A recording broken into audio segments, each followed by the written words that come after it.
Hello everyone. I was just chilling with the BGM.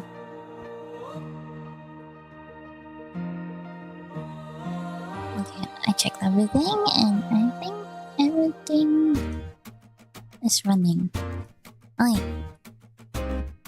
Come back to running a shop that I don't own and I know nothing about. And last time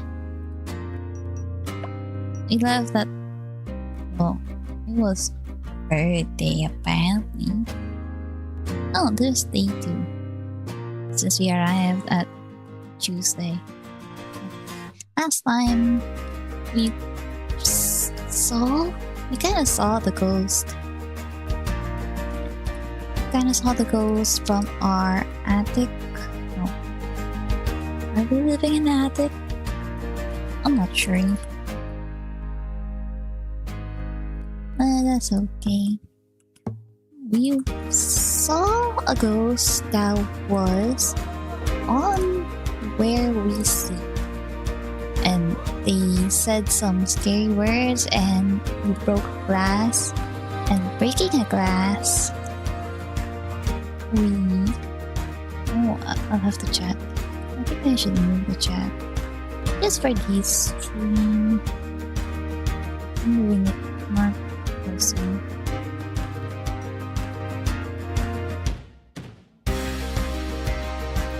Last time, Florian, I think was his name.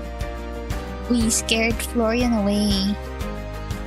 He ran out of the shop because we were finding band-aids, plastics. That's a word. Yeah. Now I get to continue. And hopefully this is a good time. I did everything that I should be doing. Outside the stream anyways. And I'm ready to continue the demo. Okay. Oh yeah, just a little quick warning. If it suddenly... the stream suddenly drops, I can't do anything about it. Just let me know if you missed anything.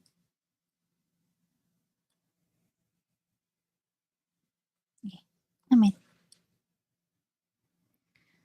Food. Your eyes shot open to the sound of someone banging on the door downstairs. The bleary sight, you look towards your phone. 6:04 a.m. Oh, I remember my $7 sale. That was so nice. Not Florian then. Ugh. I'm getting up. The banging on the door continued. It got louder the closer you became. Stranger too, because it sounded less like someone's fist and more like a hunk of metal. I'm coming! I don't need to break the door down. My liege, I humbly kneel before you as both protector and servant. From this day forth, my life is yours to command.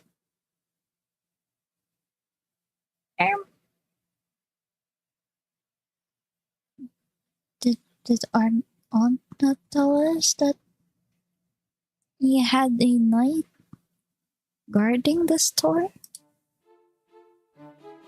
I, Dame Lucille de Rosario of the Order of the Crown, do hereby swear an oath upon my honor and my blade. No harm shall become to you while I yet draw my breath.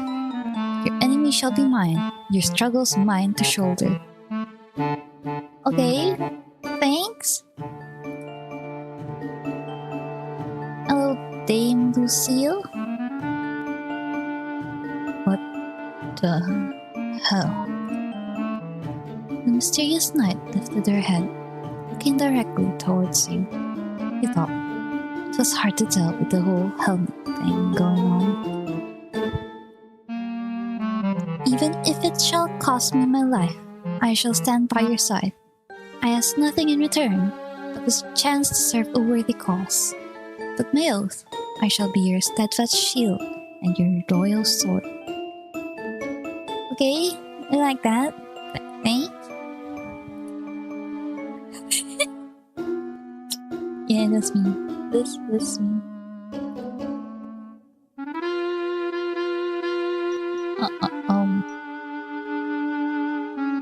I think you have the wrong person. I appreciate it, but I think you might have the wrong person. Nay, my liege, fate itself has brought the two of us together. Who else could it be but you? Okay. The suit of armor rises, straightening out to stand taller than you. Everyone's taller than me in this town. I don't like it. I think I might still be a little confused. I understand. Trust does not come easily. Please, rest easy, my liege, for I shall prove myself worthy of your trust. Okay, hold on a second. First of all, please just call me Sage. I'm afraid I cannot, my liege, for that would be improper. Please. If you wish it, then I shall make it so, Sage. Only my liege is going to awaken something in me. Whoa, MC. You wanna be royalty? Okay, good.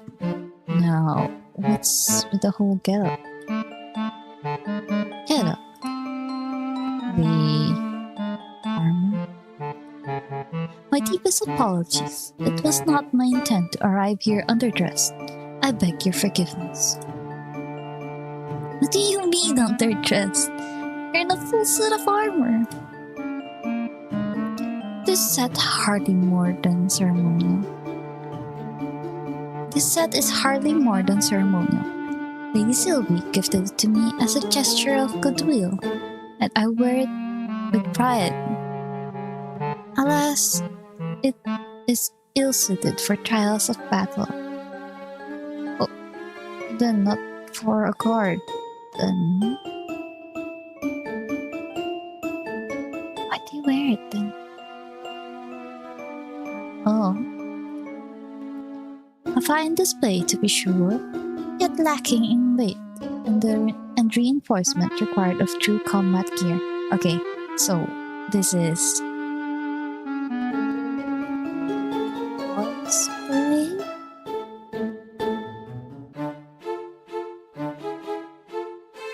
LARPing. Lady Sylvie deemed my true armor too imposing for daily wear.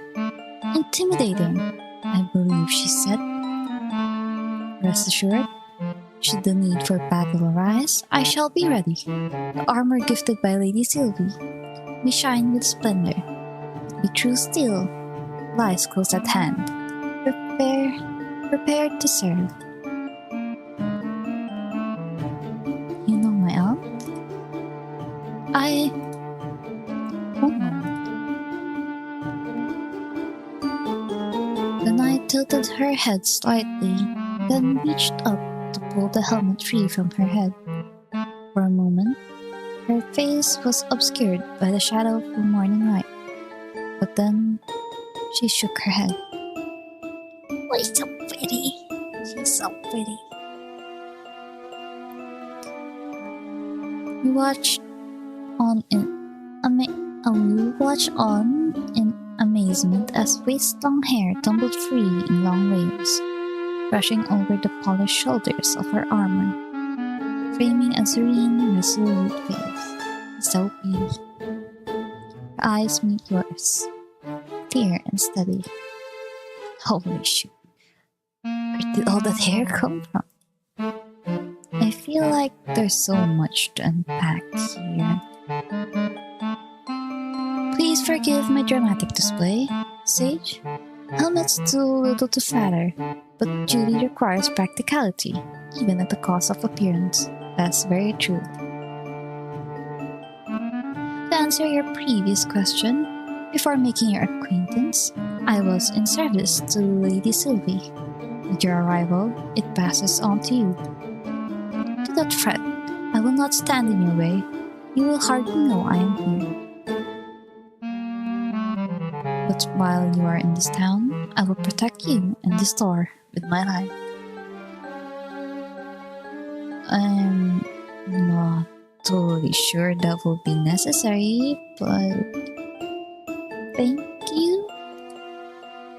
I am but a humble servant. Your thanks is kind, though unnecessary. He's so polite. You watch as Lucille, now helmetless, takes her place beside the doorway, sword strapped to her hip. So she really is the guard. Okay? I must also beg your forgiveness for not being present upon your arrival. I have had troubles with one of the contraptions in my place of living. What Lady Sylvie calls my apartment. A contraption? Yes, a magical device that produces water from thin air. I believe a curse was put on it, and water began to flood as far as I could see. Did our aunt took someone from transmigration? Fortunately, a sorcerer removed the curse, and it now works as intended. Does she mean her sink broke? So, okay. Work with my aunt, but your sink broke yesterday, so you can come to greet me? That is correct indeed. So, you live nearby? Yes, though I am not originally from this town. Oh, me either! We have something in common. I hail from the kingdom of Balind, which was once present in these lands.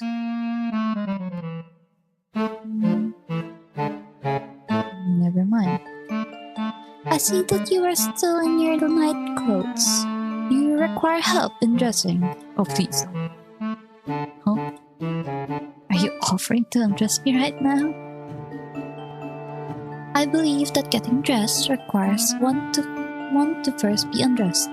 Yes. You need not question my intentions. They are entirely pure. I only wish to serve. She's also a butler? A guard and a butler? It's too early for this. I think I'll be okay. I'll go get dressed and come back in a minute. Please, take all the time you need, my sage. I will guard the store in your absence. Lucille took her helmet back from where she put it aside, then slid it back into place. There's someone claiming to be a knight standing in my store, and for some reason, I feel like the strange one right now.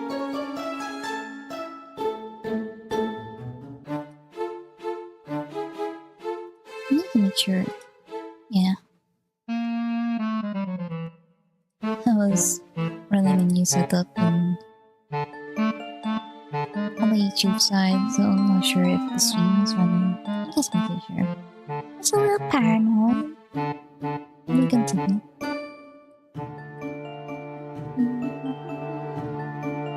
You headed back upstairs.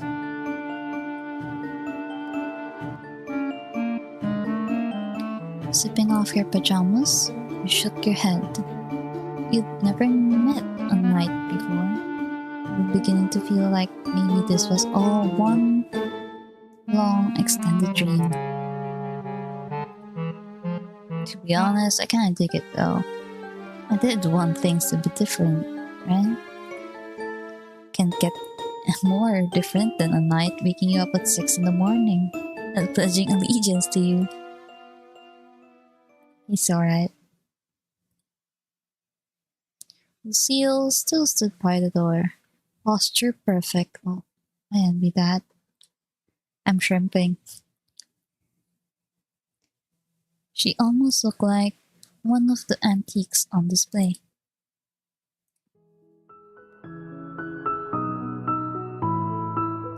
How's keeping the order going? Well, Sage, no one intruded on your establishment while you were absent. I remain vigilant. Thanks, Lucille. Keep up the good work. I guess I'll just get to it. Let's see what to do today. Okay. It's time for shopkeeping. Pricing items. Oh, this is where I'm bad at. Welcome to the Willowmist Emporium, Sage. How pricing works. Each item in inventory has a hidden value range. Oh, hidden. Your job is to pick a price within that range. At first, pricing might feel like guesswork, but you'll get better as you go. Item quality. Items come in different quality levels: poor, normal, good, or perfect. Higher quality items fetch higher prices. Smart skill. A smart skill helps you estimate prices more accurately. When your smarts is low, you'll only have a rough idea of what something is worth. As smarts increases, your valuation gets sharper, making it easier to spot a good deal and avoid overpricing. Okay. Daily routine. Set or adjust prices before each shift. See how customers respond to your prices. Learn from the results and adjust prices for next time. Okay.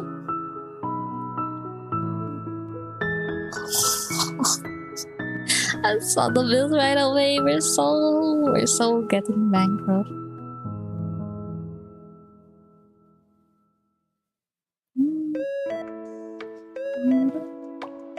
Oh, it's weather. Snow!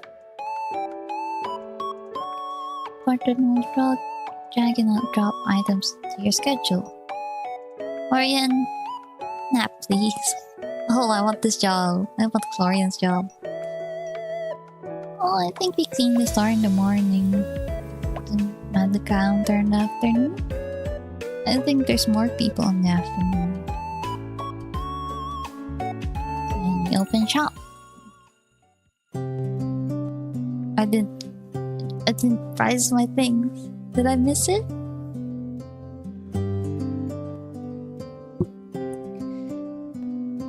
You drop the full bucket of streaming soapy water to the wooden floor, sighing as the weight left your shoulders. Ugh, I wonder when was the last time this floor got a mop was. I always see Florian sweeping, but he dragged the heavy mop across the floor, making long, looping motions. Sage, you wield that mop with all the grace and power of a master swordsman. However, if I may offer a suggestion, oh, he's one of those people who compliments you so great, then they're gonna tell you that you're actually wrong in doing things.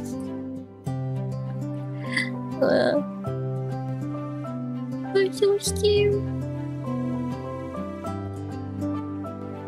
Please, I'm all ears. Lucille smiled, then walked behind you, gently reaching around as if she was going to embrace you. But instead, she took hold of the mop, her arms looped around your body. Oh, like this. With a gentle, graceful motion, she swirled the mop across the floor. So we were literally looping them, huh? Oh, Sage. Oh no, Sage.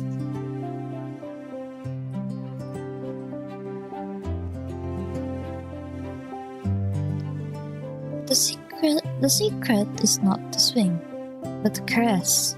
The water should glide across the floor as effortlessly as the wind through the leaves. That's nice.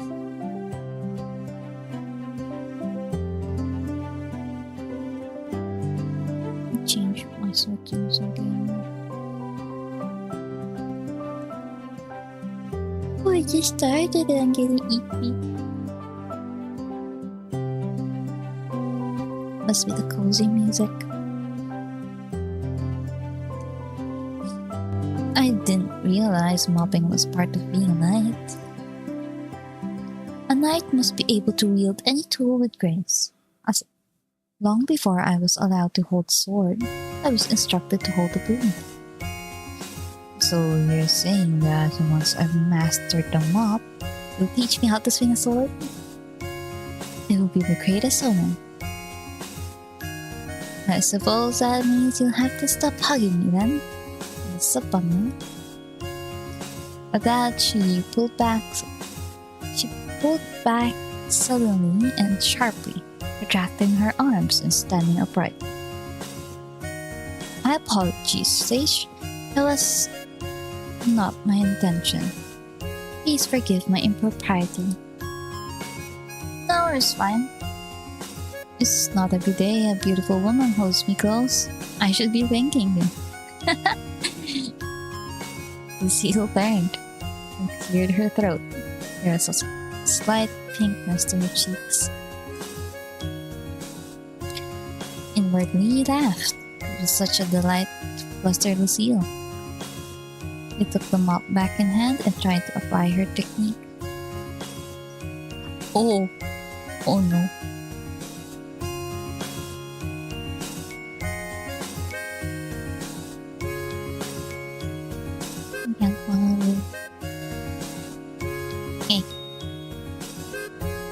Let's see how our luck goes for today. Start mopping. Woo! Ano yun? Oh. 8! Managed to do an alright job, but definitely wasn't as pretty as when Lucille did it.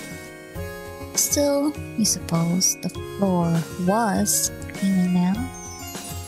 Yippee! Oh, cleanliness! Nice.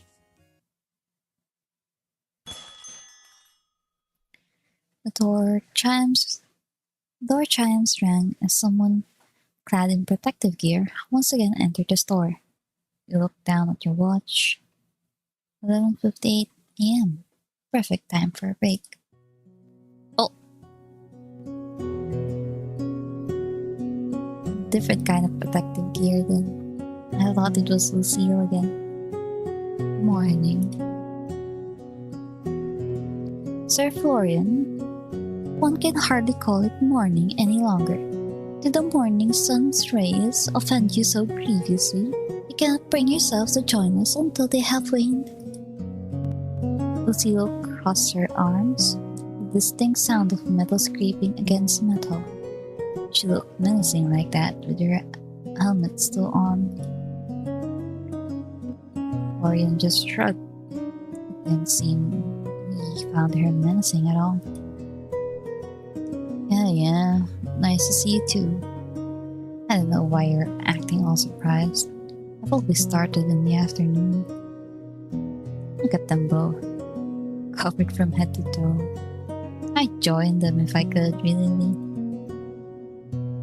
A night rises with the dawn, ready to meet the day's challenges head on. Yet you appear content to let half the battle pass you by. I'll leave the night shit for the night, if that's alright. Seal placed her hands on her hips, tilting her helmet-covered head slightly, as if considering him. Do you not feel some obligation to lend your strength to the morning's labors? The store requires diligence at all hours, not merely those convenient to you. Luckily you're here then. I don't do mornings. If Sylvie doesn't care, I don't know why you do.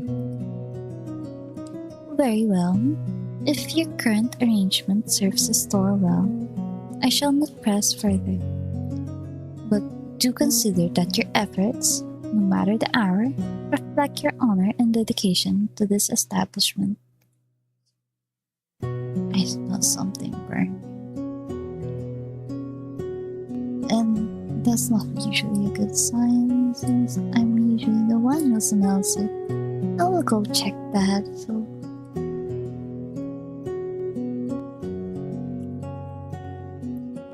I'll BRB for a bit. Okay.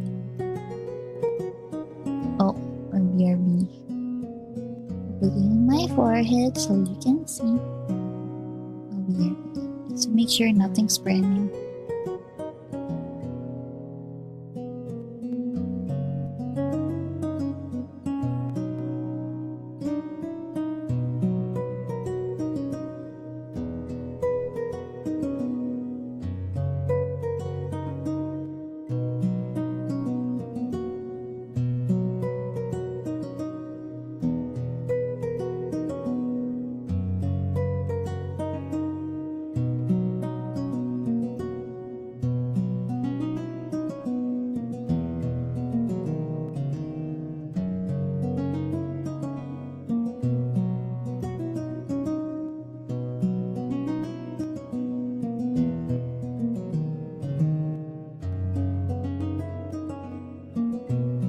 It was not on our house, which is good. It smells like somebody burning their hood, but it's not me, not our house. And we're fine. Okay. Now to get back. I don't think mopping floors is all that honorable, but sure, whatever. Honor comes with every job, Sir Florian. Whether one wields a blade or arranges wares, it is the spirit in which the task is performed that matters the most. True. To carry on then, but know that the dawn is a most inspiring sight, should you ever choose to witness it. Yeah, I know. Maybe one day. Good. I trust we shall work together most admirably today. When Lucille went back to standing by the door, he used the opportunity to catch Florian by the wrist and pull him aside. Florian, he pulled his wrist away from me, eyes on the ground. Ah, right. Forgot about last night. We crossed that bridge when I've dealt with the elephant in the room. I'm guessing you've met Lucille before? Hard not to, seeing as she's always here. Maybe you can explain to me why there's someone in full suit of armor in our garden, please? Trust me, that's not her full suit of armor. You should have seen her when she first turned up. Oh. Sylvie hired her a few months back. My aunt did? Yeah. That's what she does. Takes in strays. We don't really need an armored guard for an antique store. But she got the job anyway. I guess it gives her something to do. Why does she think she's a knight? Because she is one. Apparently. I don't know. She looks like a knight to me. How could she be a knight? She has a sword. Is that the only requirement for knighthood?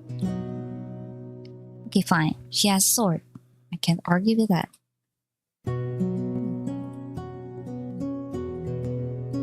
Listen, about last night,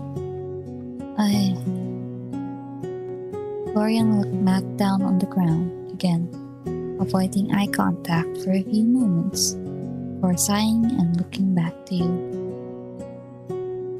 I'm scared of blood. Huh? That's all it was. I was surprised. Sorry. should have said something. I wasn't trying to scare you. Forget that. I apologize. I should have dealt with it myself. Oh, MC looks so sad. Sage looks so sad. Come here. Florian grabbed you by the wrist. It was a light touch. He was careful not to hurt you as he pulled you towards the counter. Then he left you for a moment before returning with the same first aid kit you used yesterday. Have you procured an injury, Sir Florian? Shall I fetch a physician? No, I got it handled. It's fine, Florian. It's a tiny cut. I already fixed it up. You're supposed to change it twice a day. I am? You are? I didn't know that. Okay, I'll be honest. I have a few shares of scratches and scrapes. And I will be honest that I change my plasters whenever I feel like, which is most of the time when they run out of adhesive. Don't do that. You're supposed to change it twice a day. Apparently. Game set. And that's better than what I usually do. It's better to follow that. I am. So it heals properly. Huh. I didn't know that. I guess I'll just sit down. He dug through the wooden box, pulling out some antiseptic and a new bandage. You really don't need to. I should be able to do this much. I have to. Sylvie said I should do shit like this. At that, you shut your mouth. Florian looked so serious in that moment. Like this was about more than just a band-aid. He sat you down on the edge of the counter and peeled away your old bandage after putting on a pair of disposable gloves. Florian grimaced, almost putting up his nose at the sight of your cut, which really wasn't too bad at all. Luckily, it also didn't hurt. He sat there quietly as he performed his task like a ritual, putting the antiseptic on your cut, which stung like a bitch, then covering it again with an adhesive bandage. Thanks, Florian. It's not a big deal. And why does it feel like one? I really did see someone in my room last night. Whoever she was, she disappeared when I broke my glass. Well, I don't know. Maybe the place is haunted. You think?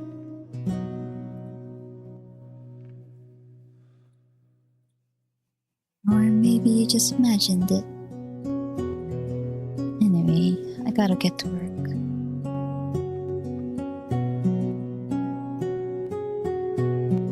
Okay. Right. Yeah, work. Thanks again, Florian.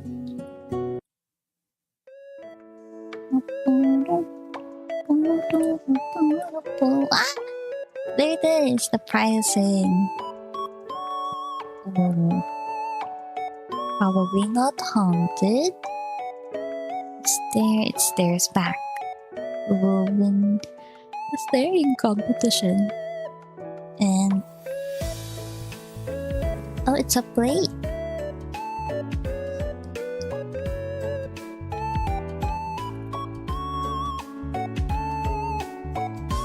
A stuffed rabbit, an owl plate, and a Christmas bells brooch.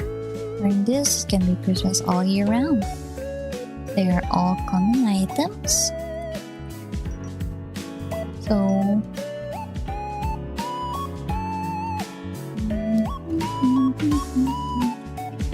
this is the filter then. Oh, this is the quality then. Shows the quality this one is for.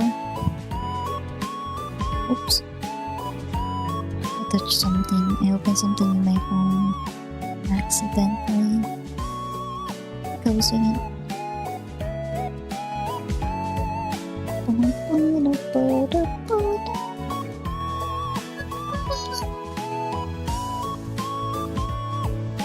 Just making sure that I didn't miss any message. Okay, nothing. Let's go. So this is on poor quality, but it looks very cute. This one is on normal quality. This one is on perfect quality. And the date was... No, it just says day. I should say it.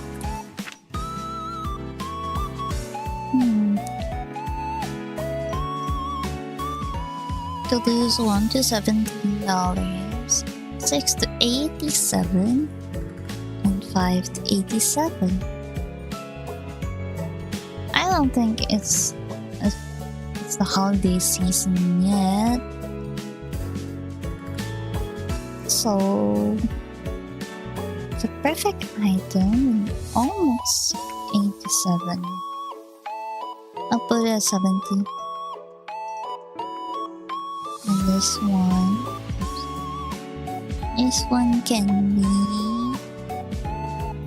it's a normal, and it's an item that I would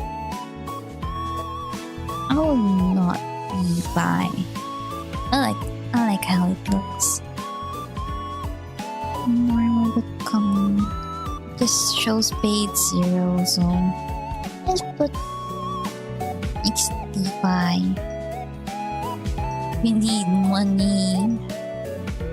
And this cute little doll that's probably not haunted but very cute.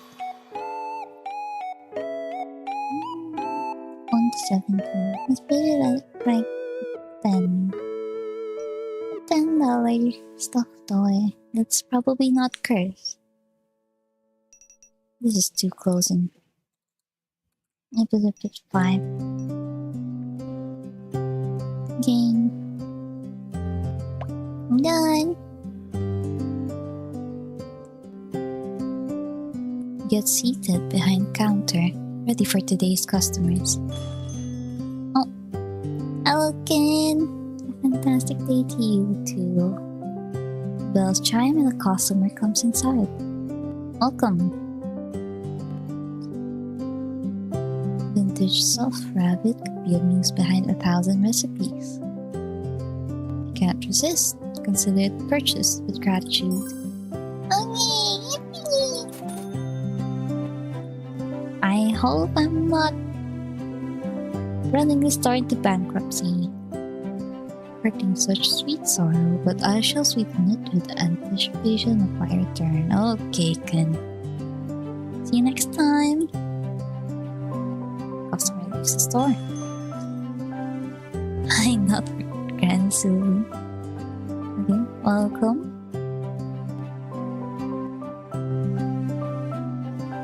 Oh. What did I give you? 16. She's 4.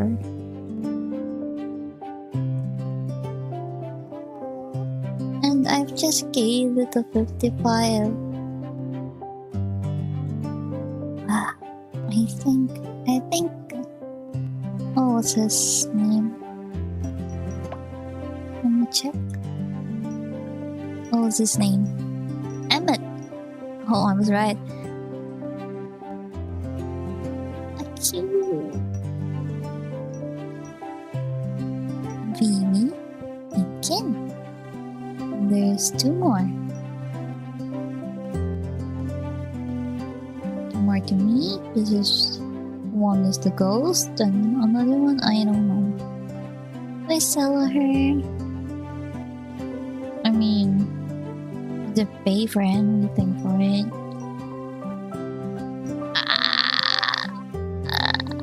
Should I? Should I try to counter offer? I'll try it. Okay. How about 17? How this counter offer works, I don't get it. It's fine. It's fine. Bye bye. See you next time. Okay.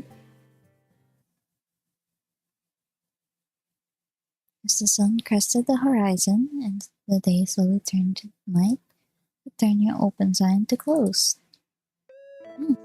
Another day down. It's pretty busy today. Yeah, I guess. Some days are like that. Other days we're just twiddling our thumbs until we can go home. I will likely be on this job. Not the one pricing things. Maybe something else other than cleaning the current job that we have, but I like to go on the shop and work here. The vibes are nice. The people looks nice. They seem polite enough. Frankly, that's more like what I was expecting. I thought an antique store in the countryside would have a lot of activity. Would an antique store in the city have any more activity? Maybe. Antiques and thrifting and stuff are pretty popular these days.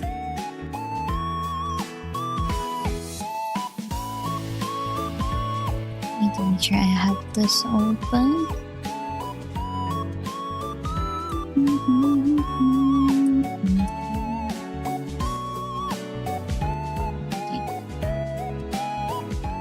Just making sure. I always thought it was only old people who like antiques. Yeah. What? You don't like them? Looks like a load of junk to me. Junk? You should not say such things, Sir Florian. I really wish you'd just call me Florian. Lady Sylvie has spent her lifetime curating this collection of fascinating oddities. It will do you well to hold your tongue if it only spits distaste. Oddities is one word for all this crap. I mean, you do you, but is there a reason you're here if you don't care about the store? I care about the store and the owner. Hello, welcome. Welcome.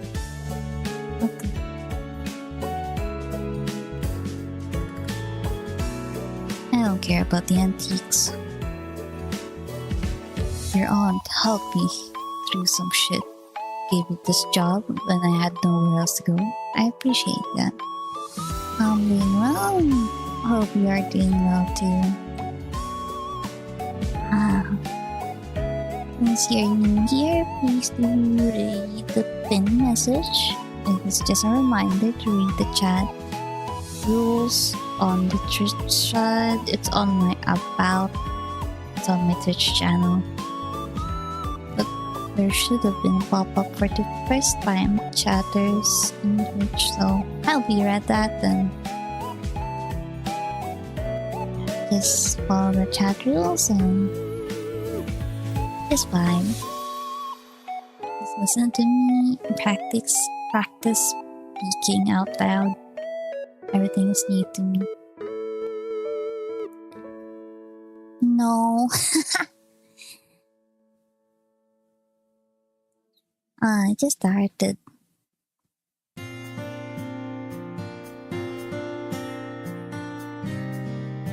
Okay, where was I on the game? I'll just read it again. Your aunt helped me through some shit, gave me this job when I had nowhere else to go. I appreciate that. Doesn't mean I have to be used to lampshade and rusty access. Yeah. The weather is kind of tolerable right now, but I don't know how long I can last. Hopefully, I make good progress on the game's demo. I guess that makes sense. Speaking of it being busy, though, how do I go about finding more things to sell? It'll run out soon enough, unless I start pillaging the decorations. No. No, I am not. English is my second language, so that's why I'm doing the streaming so I can practice saying and reading English out loud. I also just learned how to talk as a little cat. Just learning human language.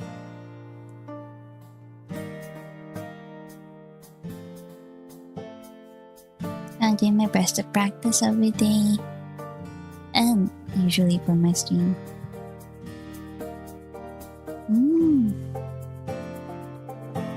I don't know time zones well enough.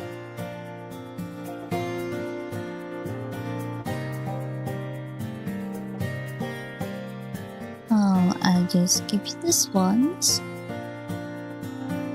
I'll give you a little warning. As one of my chat rules, do not derail the stream too much, but I will entertain you for this one question. I do not really want to share my country, but currently I am in the Philippines. Yeah, thank you. Yeah, I get sidetracked very easily. So I'm trying to practice handling streaming as well and chatting with people. That's alright.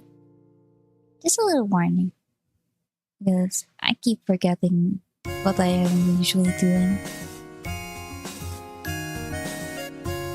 Yeah, I read this. Oh yeah. There's one thing I want to ask you though. How did you get into this part of the internet? Like, did you play this demo as well?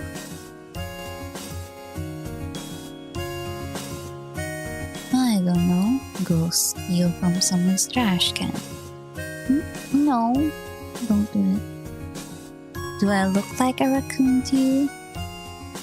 So this is where the red panda thing comes from.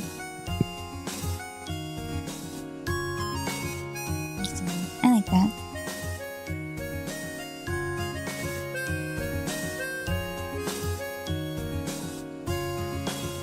Do you really want me to answer that? I do not think you look like a raccoon, Sage. Perhaps you have more qualities similar to a red panda. Your red coat is divine. Thanks, Lucille. I'm glad someone here appreciates me. Red coat. Coat? Your aunt had a few different avenues for her junk, I think. I don't really know the specifics.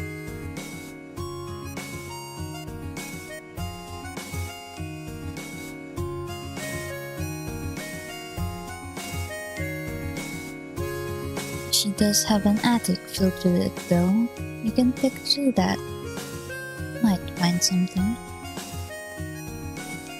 Or you might find nothing. That seems more likely. Ooh, an attic. Yeah, Sylvie's been meaning to sort it out for ages. If you get injured trying to work through the mess, it won't be my problem though.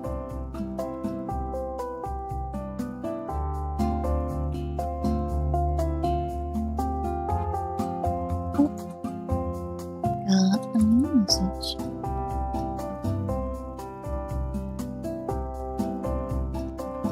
I can dig out the key and show you tomorrow.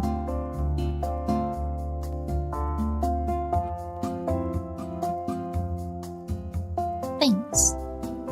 That sounds great.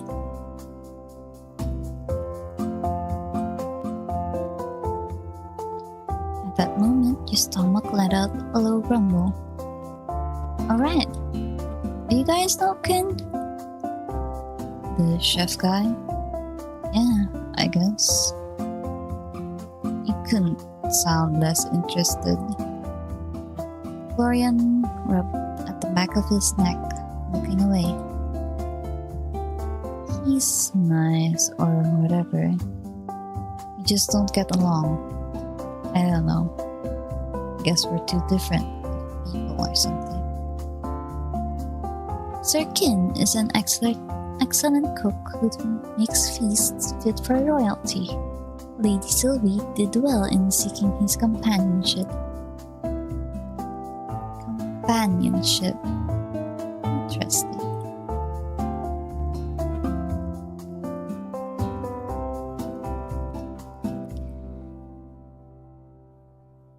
He invited me to his restaurant to try a new recipe tonight. I nearly forgot about it.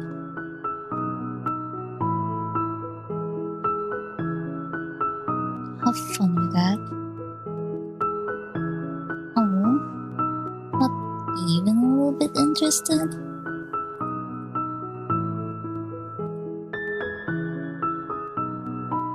I'm not hungry. I've got work to do anyway. What? Sweeping the floors? You've been sweeping all day?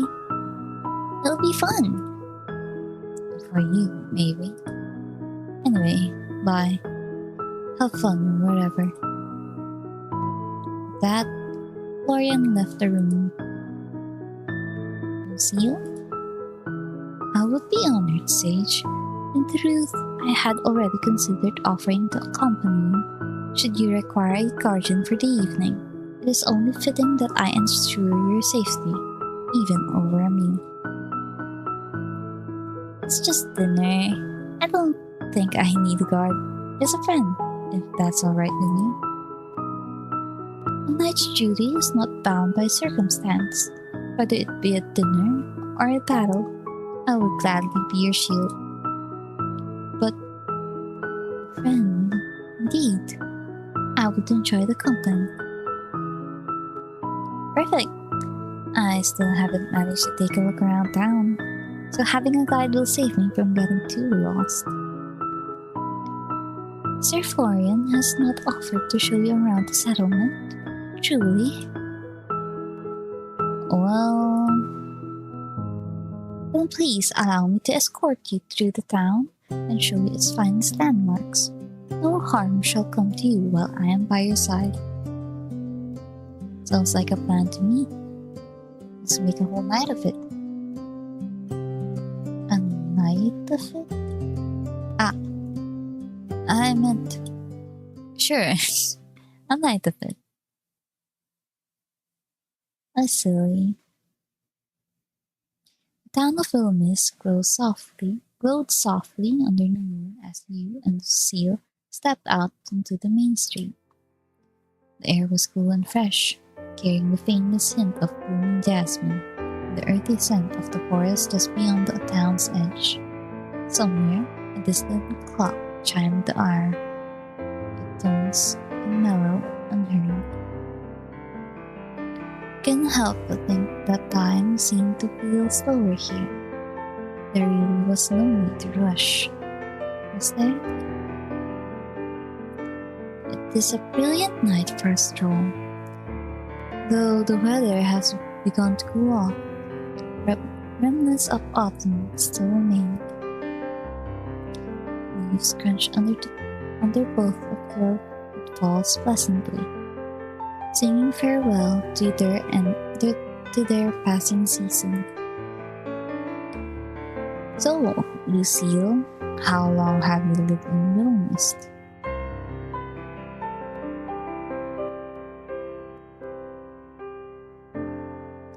I believe it has been around 3 months now, give or take. Oh, that's very recent.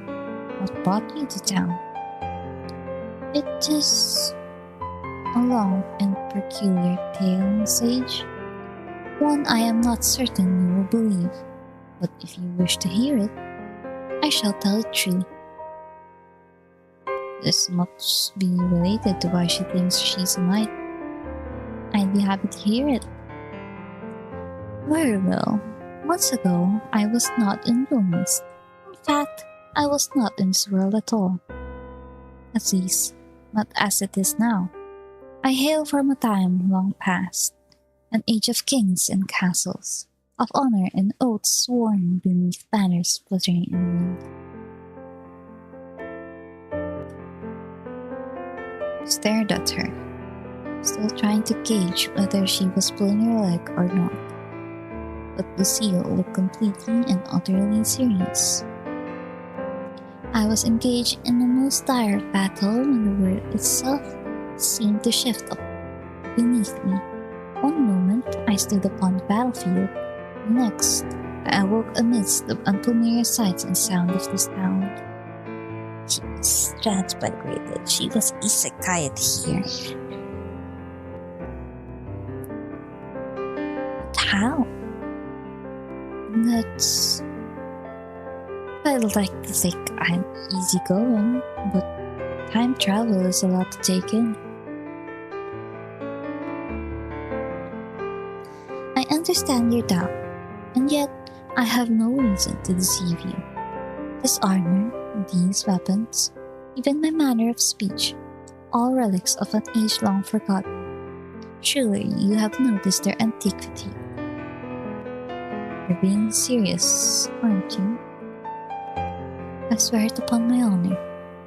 When I arrived, I have no knowledge of this place, nor this time. The world I knew was gone, replaced by one of strange machines and customs. She can't seriously be telling the truth, right? A potential ghost in the store? Sure. A time-traveling knight?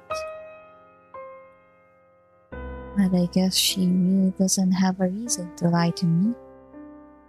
I'll just go along with it for now. It's kinda nuts, you know? Indeed, it is kinda nuts. How'd you manage to adjust? Must have been a lot of change. With great difficulty, I assure you. Your aunt was the first to show me kindness. She took me in, clothed me, and taught me the ways of this new world. Were it not for her, I might have been lost entirely. For reasons I cannot explain, I feel as though I was meant to be here. Perhaps fate has a purpose for me still. Damn. That's one way to think about it. Strong, you know that? Stronger than me. I wish I could go with the flow that easily. I am a knight, Sage. Adaptation and perseverance, or as you put it, going with the flow, are the very essence of survival. I have pledged my service to you not only out of duty, but because in this unfamiliar land, you have given me purpose, and for that, I am grateful. Why do you think you are not strong, Sage? I see no reason to doubt yourself so. Strength is not measured solely by the swing of a blade or weight of one's armor. It lies in the choices we make, the burdens we carry, and the resolve to continue forward when the path is uncertain. Oh, such nice words. I suppose so. When did you become a knight, Monsieur? I was 7 when I was sent to the local lord's castle to begin my training. 7? That's so young. I'm 26 now. I feel like I've done nothing with my life. Thanks. In fear that I would choose wrong. And so much time has passed me by. I've seen friends start families, get married, climb the career ladder.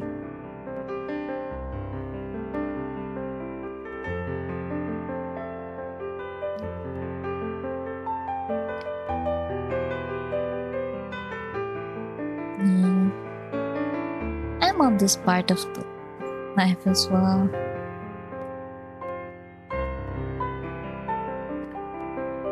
I've reached so far. I lived for so long. But I don't think I found anything to dedicate my life into. I just really want to survive. It's the foremost. One of the things that I really want to do.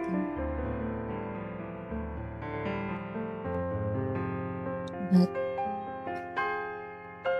I'm still the same as I was 8 years ago.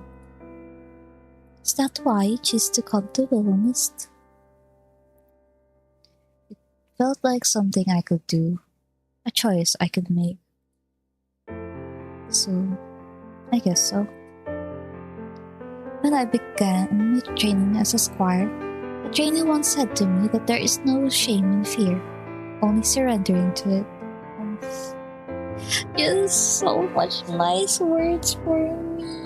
I will cry. Your path forward may be unclear at times, Sage, but it is there all the same. Time spent on the journey is no waste. Why?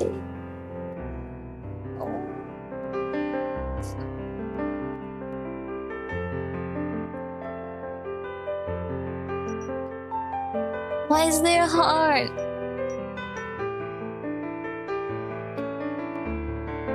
Thanks, Lucille. I appreciate it. I'm trying my best. I guess that counts for something, huh? Indeed, you are far more capable than you believe. Trust yourself, and you shall overcome any trial. Well, with words like those to back me up, I guess I gotta keep trying. Now, I fear I've spoken too much and nearly forgot the purpose of our excursion. This way, allow me to introduce you to the fine establishment of Willowmist. Two of you, side by side, continued onwards through the town center. As you passed a brightly lit building, Lucille gestured towards it. Behold, the farmer's market. It is the most curious. It is found indoors. In my day, who would venture to an open square at dawn? Yet here the bounty of the land is nearly contained beneath a roof. I must admit, it lacks the charm of market stalls, but the convenience is notable. It is open nearly no matter what the hour. Ah, a grocery store? Yes, I believe that is what Lady Sylvie referred to it as. Further along, Lucille slowed her steps in front of a small clothing store. Its mannequins posed in stylish outfits, many of which were winter coats. It would start to get cold soon, wouldn't it? And here we have the local tailor. Their wares may lack the intricate embroidery of royal finery, but they seem practical and well made. If you have a need of garments for the winter, I would advise you to pay a visit. Maybe we could take a look together sometime. I would be honored, Sage. She led you onward, pausing briefly outside a plain brick building with a glowing green cross above its entrance. An apothecary, though I have yet to have need of their services. The potions they prepare must be the most potent in the Sage, with all the modern tools at their disposal. I'm not sure they use potions exactly, but medicine has probably come a long way. I can only imagine. I pray we do not have to find out anytime soon. Yeah, let's try to stay healthy for the next few months at least, alright? You have my word. Across the way, Lucille nodded to a squat building with darkened windows. The local's woodwright's workshop is just over yonder. His craftsmanship is impressive, worthy of a noble commission even. But it is nothing in particular.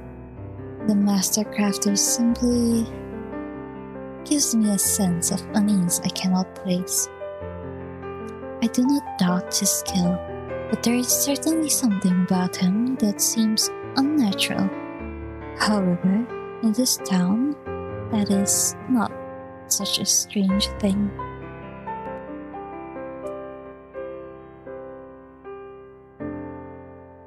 I'll keep that in mind if we ever run into each other.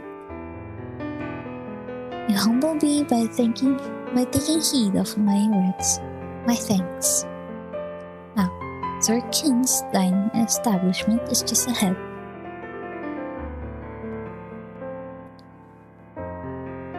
He's so nice. I will eat at this place.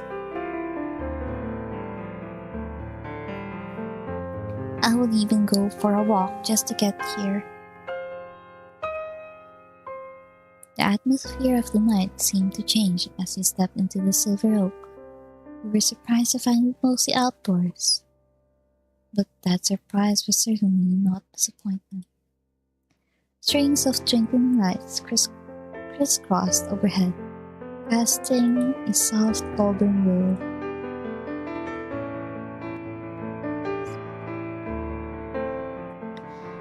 The danced-off wooden tables and the cheerful faces gathered around them. The air was rich with the mouth-watering aroma of sizzling meats, freshly baked bread, and the faint sweetness of roasted vegetables. Every now and then, the scent of herbs and wood smoke wafted past, carried on the gentle evening breeze. Plates of food and frothy pints of beer made their way to tables. The clinking of glasses, mingled with bursts of laughter and lively chatter. Someone at the table in the corner strummed a guitar. "You came! Of course! How could I turn down the best chef in town? I brought a friend. I hope that's alright." "The more the merrier when it comes to food, eh? Please, I reserved the table just for you. Sit. Before you could even place a hand on your chair to pull it out, Lucille had already done it. Oof.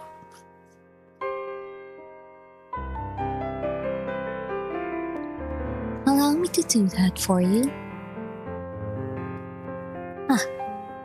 You are so well-mannered, Lucille.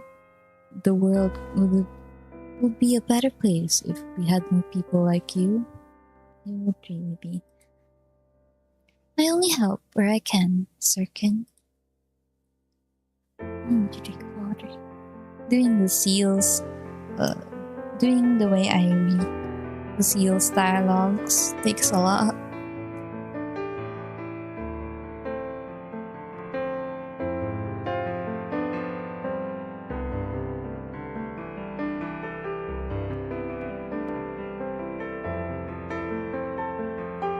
Though I'm not really aiming to be a voice actor of some sort, it would be nice to have some differences while I read them.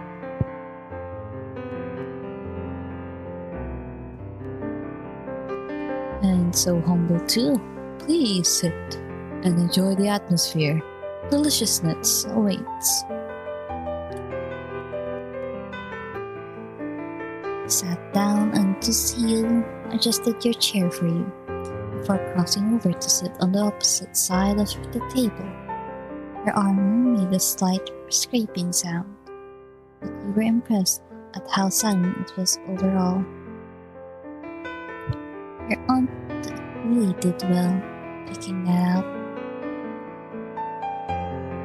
Heard she managed to get armor like that anyway. I swear, there's so much I don't know about her. Maybe I'll get to ask when she comes back home. It's only 3 months away after all. Yeah. 3 months can pass by very quickly.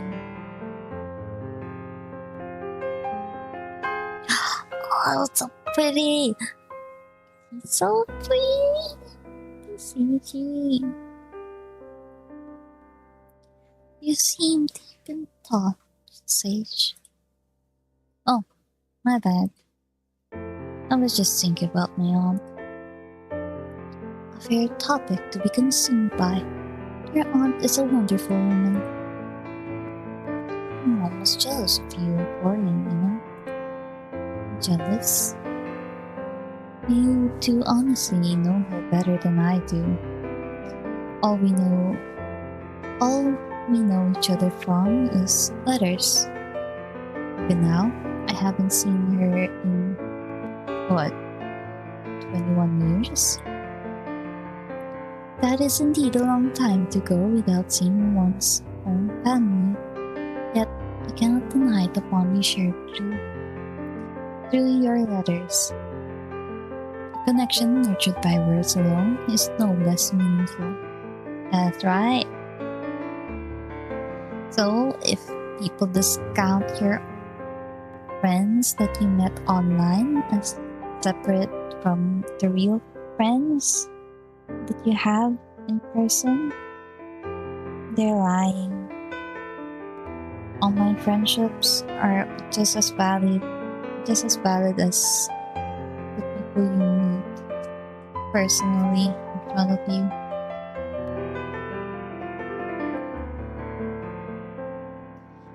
Yeah, but it's different, isn't it? I know her as my quirky aunt from the countryside who likes herbs and crystals. You, this town, you know her. Everyone I've spoken to look up to her. She is the best of Willowmist. I do not think it an exaggeration to say this town would not flourish as it does without her. Big shoes to fill. You needn't fill her shoes. Only bring your own. Oh, she talks so well. These are very nice words. Lucille leaned back in her chair, her eyes flickering away from her. Nevertheless, I understand the weight of time lost. Probably better than anyone. I'm sorry. There's no need to apologize. Time, though it may slip through your fingers, grants us the moments we have now. And it is what we choose to do with those moments that truly matters. He speaks so well. Though I need not remind you, Lady Sylvie did not ask Florian or I to attend to her most prized possession while she was absent. She asked you. In truth, it is part of the reason I have so quickly trusted in you. Lady Sylvie herself believes in me. She could have at least left me some instructions if she believed in me so much. Forget talking about me, anyway. I'm more interested in knowing about your nightness. Do you truly find it so interesting? I do. The choices are, can you really use that sword, and is your armor heavy? I do not doubt that this woman can beat everyone's ass. I do not doubt that she can beat up everyone that she encounters. And I think this armor is heavy. So, what the choices I will choose is which one I want her to expand upon on. I think you can maybe ask her about the swords. Swords are cool. I want to see her use her sword. Is that sword real? The blade I carry? Indeed, it is the same one I used in the battles of my youth. Youth hardly sound like the right word. You look so young. Your words are most gracious, though I assure you, my youth has long since passed, were it up to my mother. And had I not chosen the path of a knight, I would have married many years ago. Marriage standards on the old age are very young. So I don't know if that counts. She often reminded me that a sword makes a poor companion, though I suspect she underestimated how loyal a blade can be. Lucille is so right. Your sword will not betray you. It's nice to know that despite the year, mothers are just like that. Your mother also wishes for you to marry? Probably. I think it has more to do with wanting grandchildren than wanting me to get married. But anyway, about that sword. Can you really use it? Like, use it? I assure you, my training has not gone to waste. I'm still bothered by the size of my gale on the stream. Yeah, that's much better.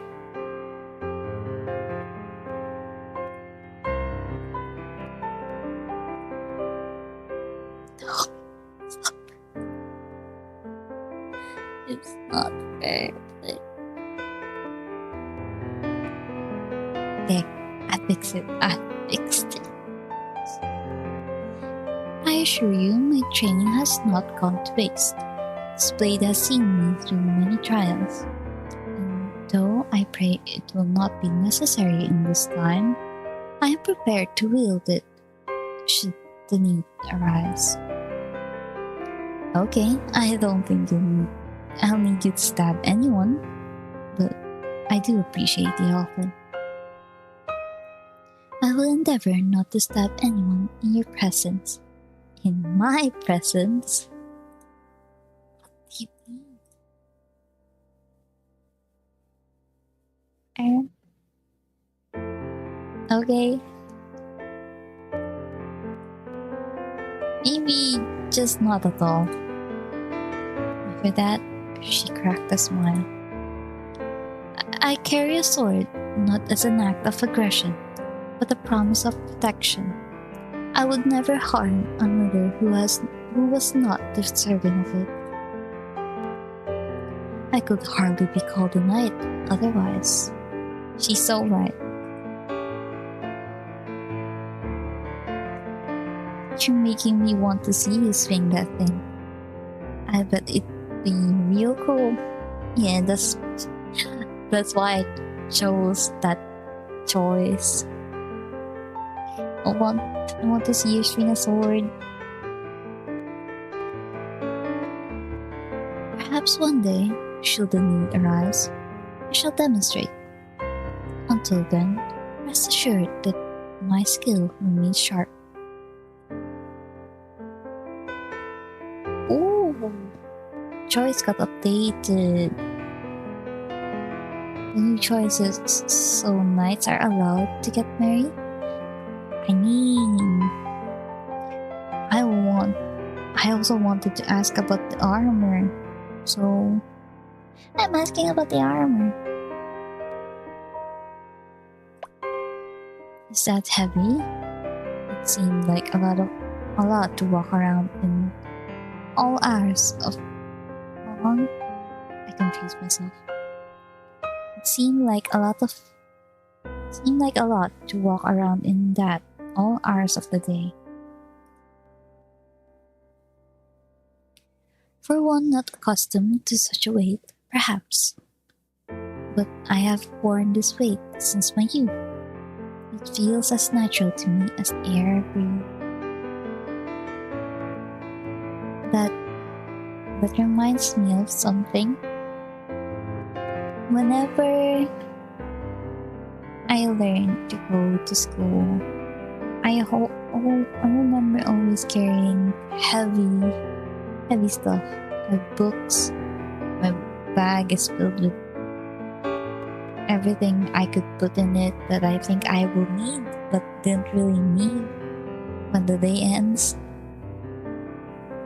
So the weight of a bag really comforts me when I go out. I may look like I'm hitchhiking every time I go out, but it's a comfort weight. So it's kind of like that for her, I think.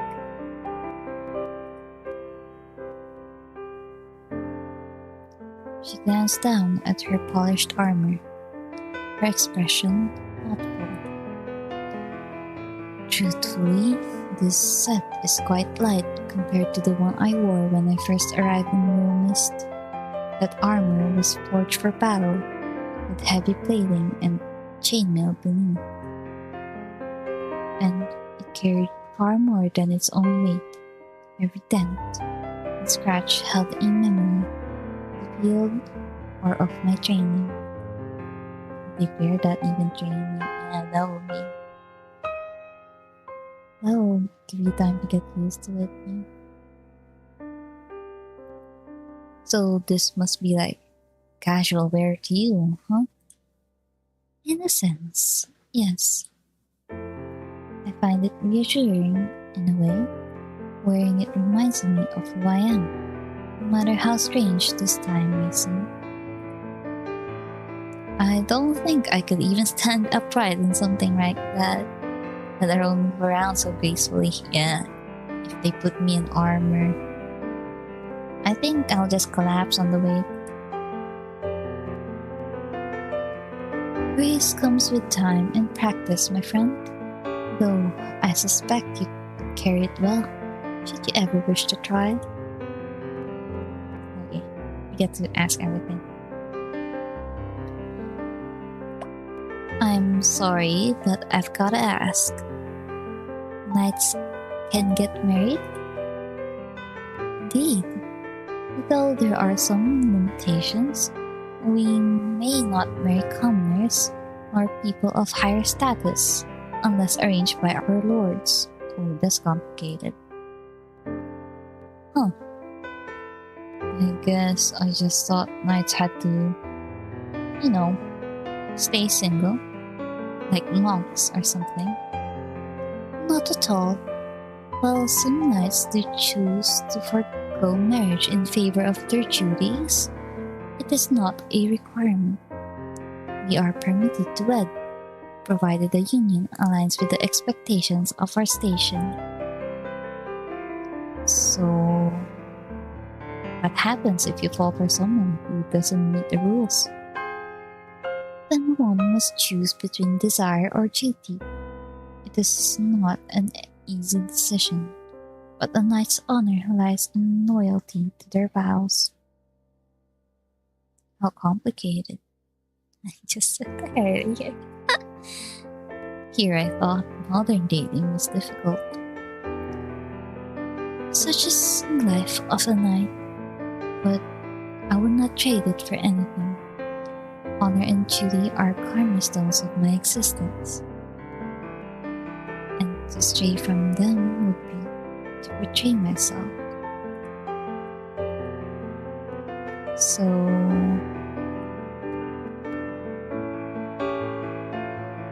does that mean you've never sage? Never. You know, falling for someone? Sage?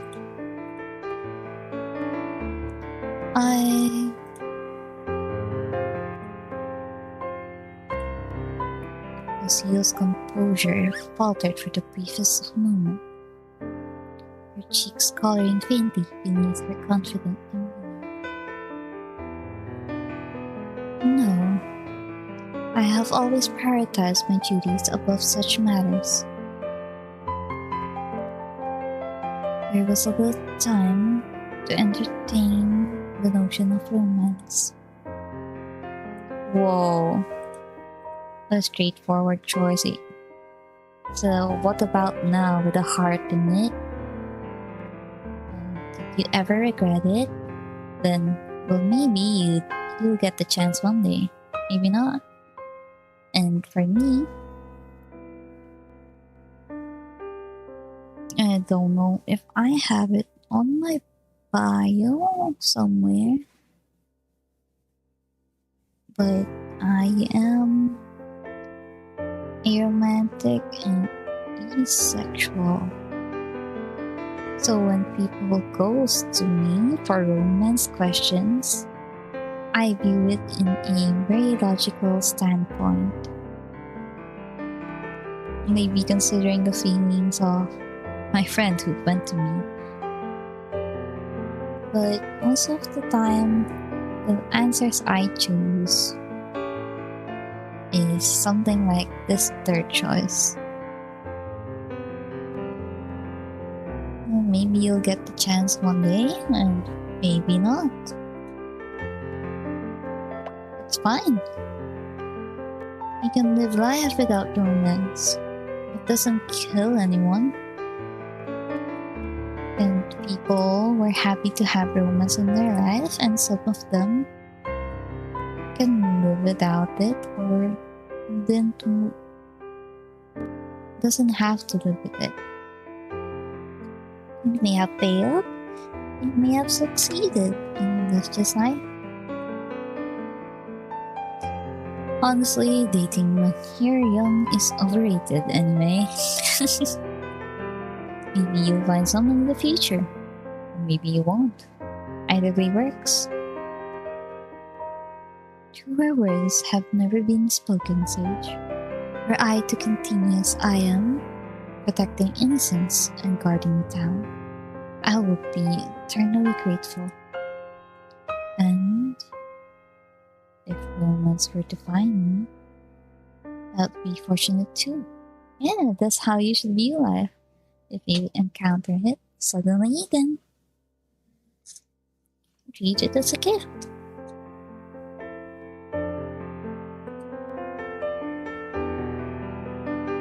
Oh, my queen. Bon appetit.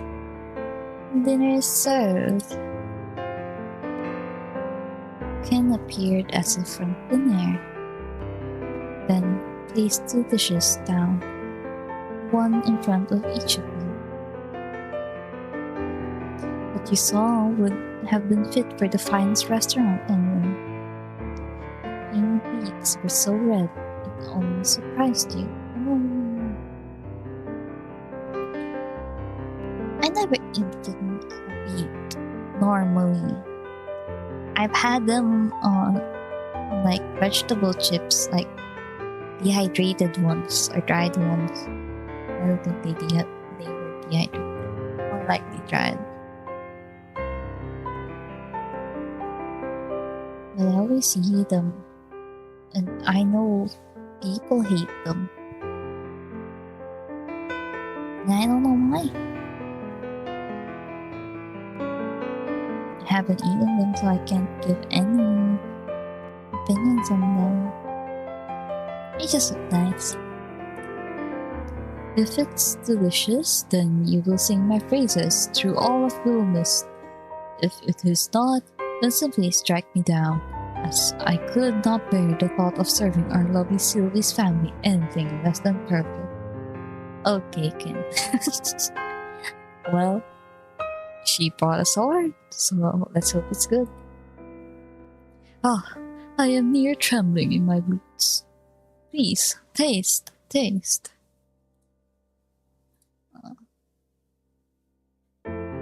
smells delicious. Raise the fork full of risotto to your mouth.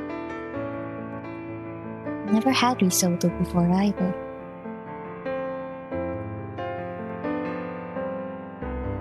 Please, I don't think so. I'm trying to remember. Yeah, I don't know. I don't think I did.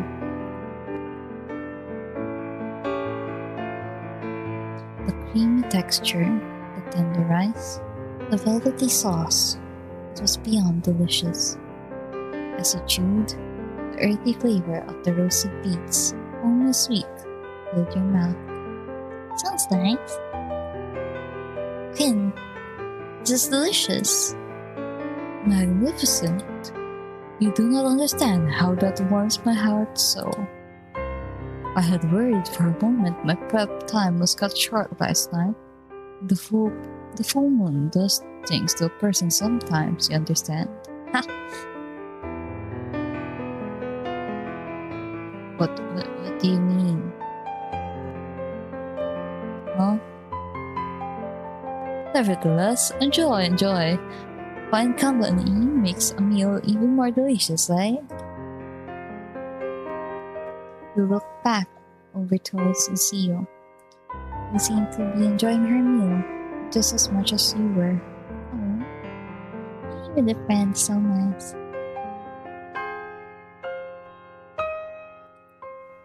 Ken wandered back through the table, smiling and chatting to each person as he passed by. Everyone looked happy to speak to him.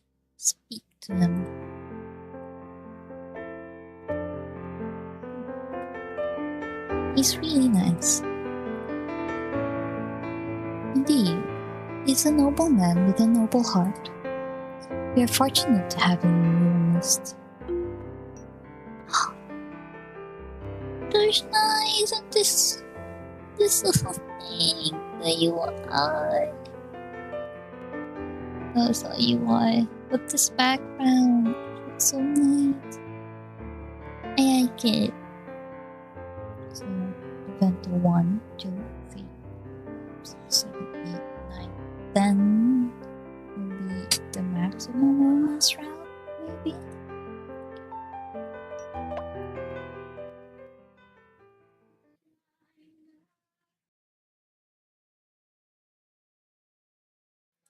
People are home.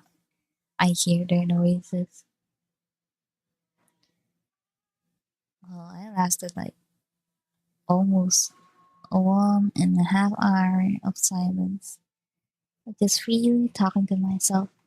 Oh well, I will be much quieter, but hopefully that doesn't really affect much. You continue eating, eyes passing over the various people that sat at tables. There were all kinds, friends, couples, families. The atmosphere of it was extremely pleasant, and it was easy to fall into the town's rhythm. Absent-mindedly, you look past Lucille's shoulder, your eyes locking onto someone sitting a few tables away from you. Oh, Emmett. Huh, does that guy does know how to cut loose. I guess he just doesn't like me in particular. Oh well, no loss there, I suppose. Hey, Lucille? Yes, Sage? Don't turn around too quickly. But do you know him? Oh, Lucille! She spun around incredibly obviously. Lucille, no. No, we're trying to be sneaky. Sir Emmett? Yes, he is often around at the store, assisting Lady Sylvie. What do you think of him? Lady Sylvie believes him to be a man of his word and extremely talented in his work. Ooh. So, my aunt likes him. That's good. He's a bit cold.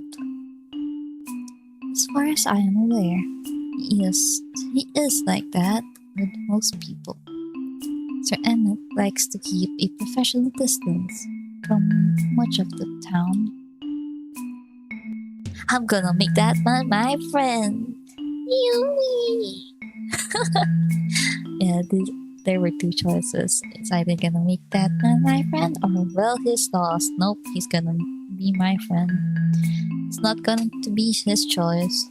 He needs to be nicer to me. I'm gonna make that man my friend, if it's the last thing I do. I sorely hope it is not the last thing you do, but I will happily support you in your endeavor. You will? Indeed, though he does not say it. I can only imagine that keeping such a distance becomes lonely at times. Putting that aside, however, perhaps it is time for us to take our leave. Okay. Both of your plates had long since been scraped clean, neither of you daring to leave even a single crumb behind. Of course, if the food is good, we eat it with no crumbs. We'll have to do something to say thanks to Quinn. Quinn? I'm still confused. I don't know how to pronounce that name. I don't know anyone like that. I don't know anyone with this name. So I don't know how to pronounce it. You didn't have to do all this. You both stood from the table, weaving your way past the other guests. As you passed Emmett, he looked up from his plate and met your gaze, more directly than usual. Oh, Sage. There you are. I was hoping I'd run into you. You were? Yes. I've been meaning to say something. I've been thinking about it for a while. You're doing better than I expected. That's not bad. I mean, it's good. Oh. Thank you? The store, the town. It's not easy. You make it look easier than it is.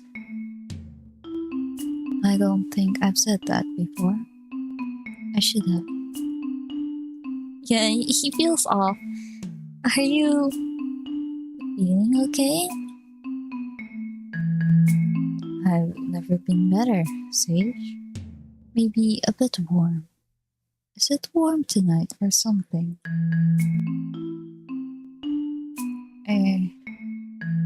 we going into winter? Is he drunk? Maybe it's just you. I'm warm? Yeah, you seem warm.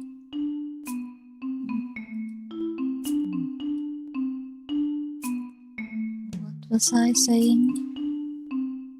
Something about me being warm? Right, that. You should stay. Sorry? Ooh, as fun as that sounds, I'm actually out with Lucille tonight. Why did you have this face? Why? We were having dinner. Why you look so sad? I should have asked first. Yeah. You should ask first. Don't expect me to just go with you if you didn't even invite me. I need direct instructions. Next time, have dinner with me. I won't like that. Good.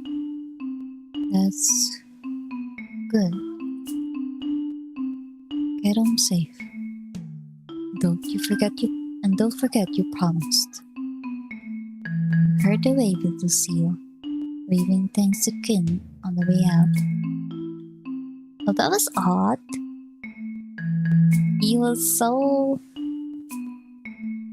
well... warm. He was cold to us when we first met him.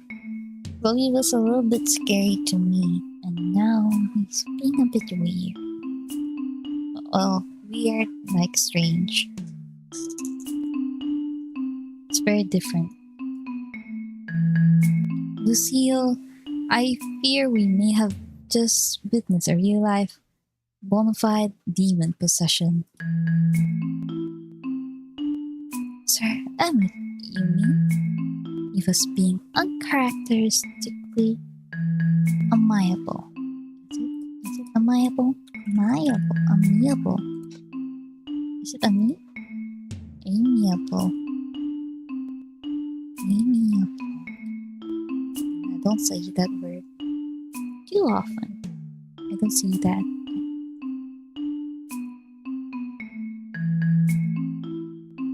Anyways, I already forgot how it was pronounced. I got distracted. Also, bring back that tab. I forgot. Amiable. Okay. He shot me down instantly when I suggested hang out together outside of work. Perhaps he had a change of heart. You were wonderfully charming, Sage. Whoa. Thanks, but I don't think so. Seriously, you need to call a priest or something. I shouldn't let that distract me, though. Lucille, thanks for coming out with me. Had a great night. It really is better with good company. I like this music.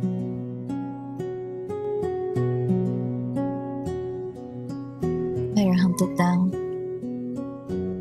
Should I have it written somewhere? You have my thanks for allowing me to accompany you, Sage. It was truly wondrous to get to know you as a person.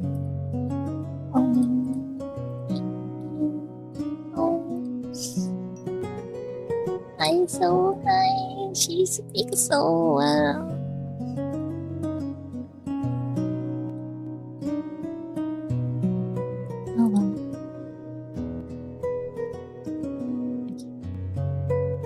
Do you live far from here?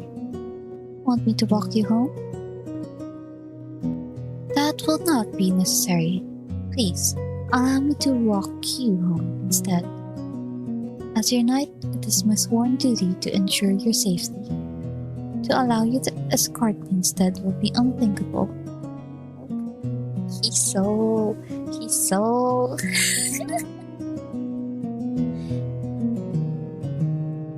Man,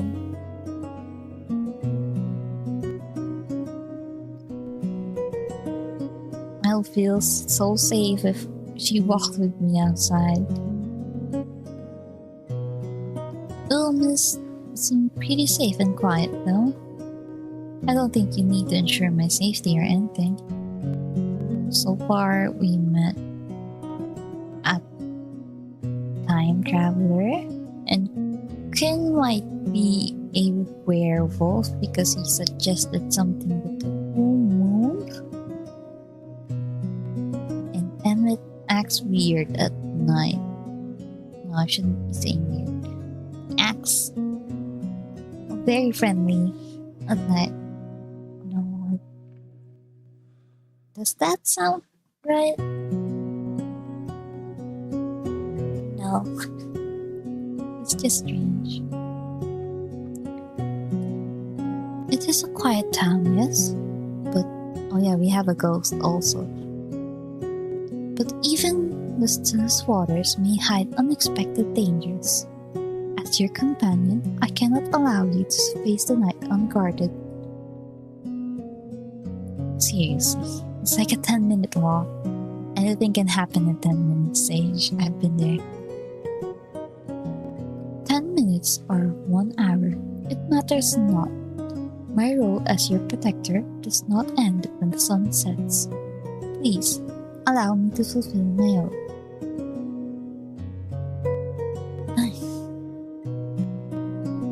You sighed but find it more amusing than anything. Alright, you win, Miss Lady Knight. The way. As it should be, my liege. Wait.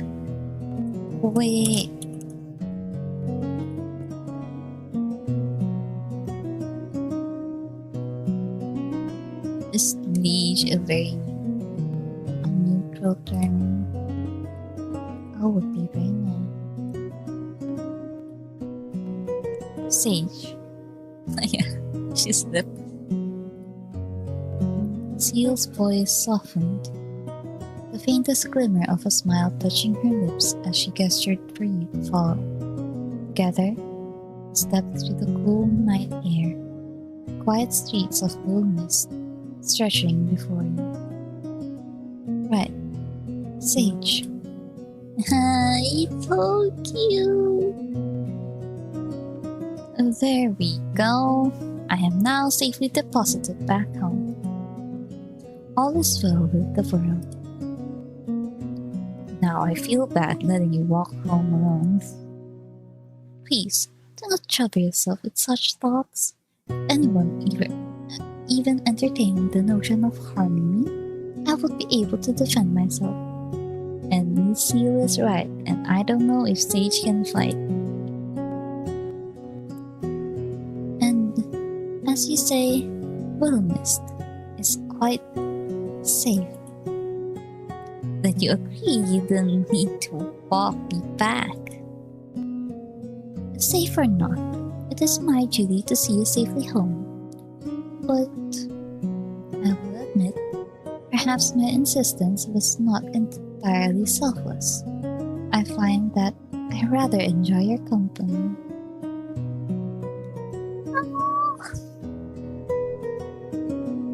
Her tone softened, a glimmer of warmth in her usually composed demeanor. So, while it is my honor to fulfill my role as your knight, I must confess, it is also my pleasure. Oh, someone's a smooth talker. She has, but the whole character introduction thing, and until now, she speaks so well.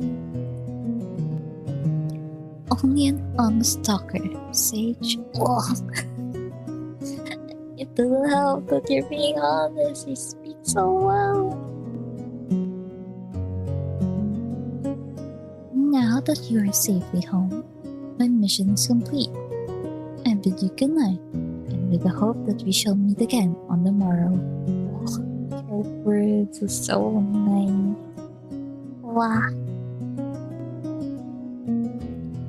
She offered a light bow, her golden hair catching the soft glow of the night as she turned and began her journey home. with a faint smile lingering on your lips. Man, she's really great. Yeah, she is. You turn towards your door, digging the old key out of your pocket. It was halfway turned in the keyhole when you heard voices within. I win, Florian loses. Someone owes me $5. What are you even going to do with $5? You pushed open the door, hearing curiously into your room. Who are you talking to? Ah! Jesus Christ. Can you stop sneaking around in the middle of the night all the time? Maybe you should spend less time skulking about here in the dark then. Is someone else here? Oh, I thought I heard you talking to someone. At your comment, he rubbed at the back of his neck, looking away. What weirdo will be hanging around here this late? You, for one? I work here. Uh-huh. At night. Alone. In the dark. So you're just talking to yourself then?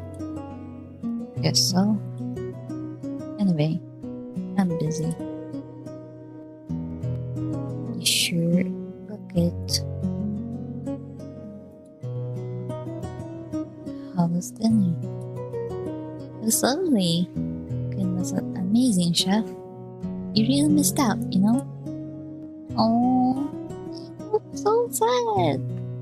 Didn't I invite for you? Oh yeah, you said he was not hungry. I feel bad. Yeah, I know. Oh, I feel so sad. I'll get back to work. Sure. Have a nice night. Okay. Feel bad. You let out an audible sigh when you finally reach home. You're home, away from home. The weight of the day's events had finally begun to settle on your shoulders. Every day seemed to be like that. Now dressed in your pajamas, you got yourself a nice cool glass of water and settled down on a chair. It sure was strange. And boy, you were enjoying it so far. I wonder what was up with Emmett though.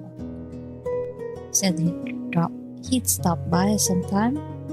Maybe I'll get to ask him. Maybe he will swayed by my overwhelming charm.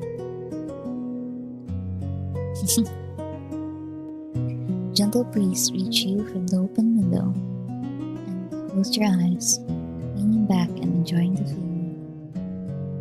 Then you heard rustling.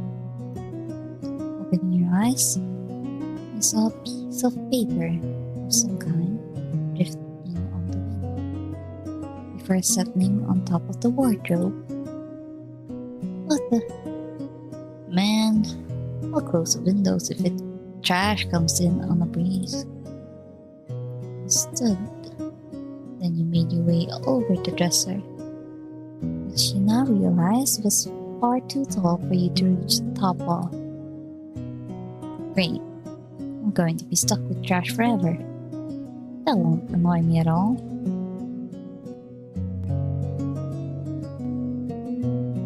I guess I'll ask Florian for a ladder tomorrow. Maybe the storeroom has something. At that moment, a soft green glow began to envelop the piece of paper, and it slowly fell into your outstretched hand. What? It seemed to be a letter, although rather short. It read, So I might have gone a teensy bit overboard last night. It was supposed to be funny, not, lash mashing, hand slicing funny. The ghost? Anyway, I'm really sorry I made you get hurt. I didn't mean for that to happen. Promise. Hope you're feeling better. At the bottom was a hugely elaborate signature that you couldn't quite make heads or tails of. What in the teensy bit overboard? Is this Florian pranking me or something? Right, Sage, this has got to be Florian. If it's not Florian, then glance around the room, half expecting someone to jump out laughing. The stillness of the room unanswered with silence. Your gaze returned to the letter as a sinking realization began to settle in. It is not Florian. Then no one else knew about the glass. Someone was in here. There is a ghost. Hey, ghost. Once again, I'm really chill. No one answered. Well, I'm going to sleep now. Please don't steal my soul or anything while I'm asleep, alright? Promise it won't taste good. You quickly crawled into bed, settling into the soft sheets. No ghost disturbed you as you fell into yet another sleep, another deep, restful slumber. That was a good day. And that day took 2 hours. Wow. Oh no. I'm saving. How many saves do I get? A lot. Nice. You have $84. You woke to a commotion from downstairs. That was slowly becoming commonplace around here. Rising out of bed, you dressed, grabbing an apple on the way down for breakfast. Oh, Florian? You're early? Oh, I didn't mean to wake you up. You found Florian mopping the floors again, and the toppled over suit of armor that had previously been leaning against the back wall, sprawled out on the ground. Sir Florian, you ought to take heed. Though I admire your dedication to arriving earlier in the day, it is no use if you cannot perform your duties correctly. It was an accident, okay? What are you doing here so early? Wait, you did go home last night, didn't you? Oh, no answer. Did you sleep here? Florian. I was busy, alright? You can get off my back about it. There's really nothing to keep you that busy here. I would never expect or want you to do that. I haven't been able to sleep anyway. Might as well be doing something useful. The kind of person who wants to do work when they cannot sleep. Me, I just stay up.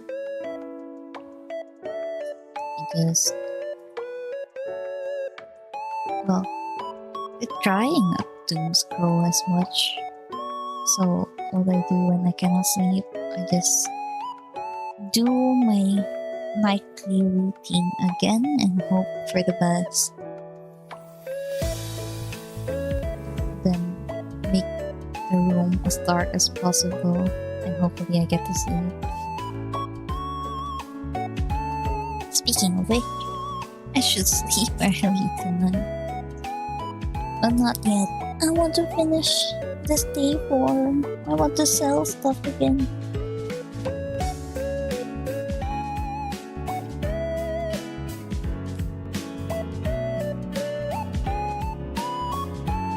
Even if you can't sleep, you should be resting.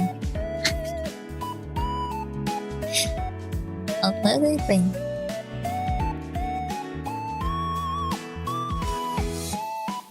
Before the stream started,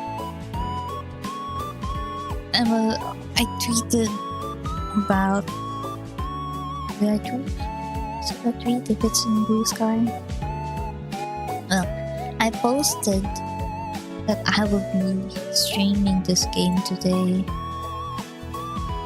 but not before I recover some sleep. But in the end, I just rested. I didn't get to take a nap, but I feel rested, so I'm able to stream. And the weather is cooperating a little bit, so I guessed, why not? Back then again. The key to a steadfast body and mind, Sir Florian, is rest. Even the finest knight cannot protect their charge if they are worn down by exhaustion.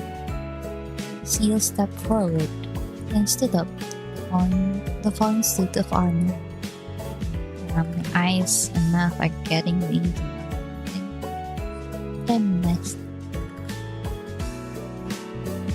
A lack of sleep dulls the senses, clouds judgment, and weakens resolve. Trust me, I have seen even the strongest falter when they neglect the rest. That's so true. Yeah, well, good for you, knights. Maybe you guys don't have insomnia. Sleepless nights are not foreign to me, but to push yourself without reprieve only invites disaster. They don't get along so well. She's right. It's not even about sleep so much. It's about giving yourself a break. You need it. You deserve it. After a long day's work, especially. I don't want a break. I want to keep busy. I think his mind is busy. That's why he works.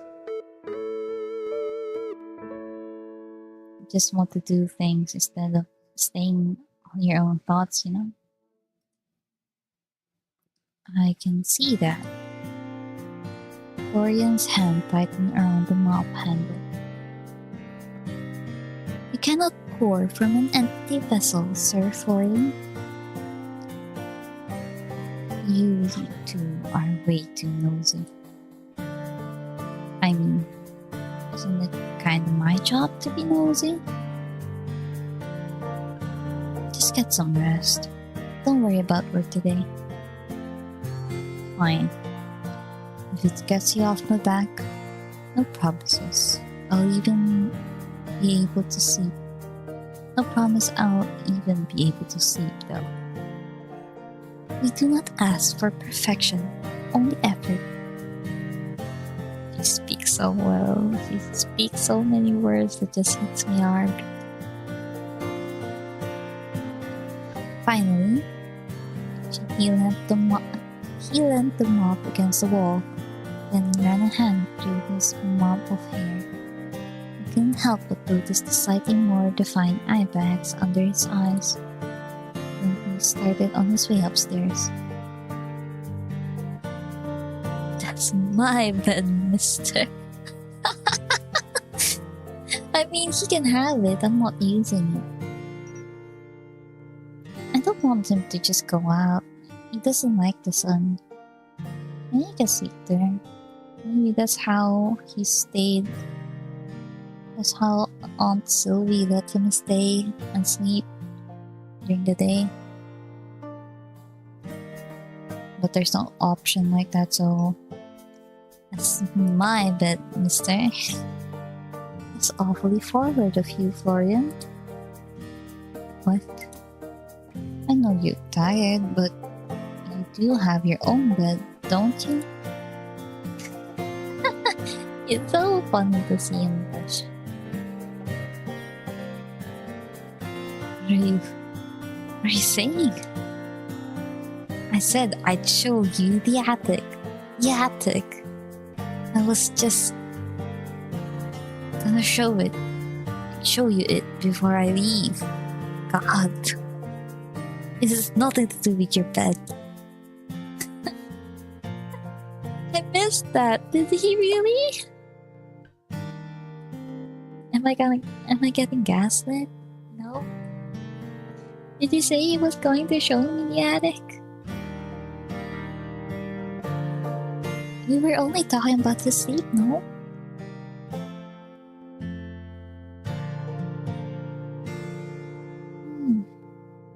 I'm reading the logs.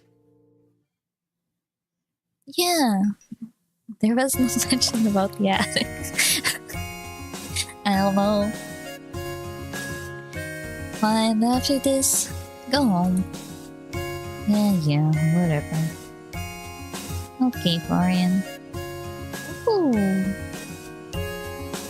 Ooh, pretty window.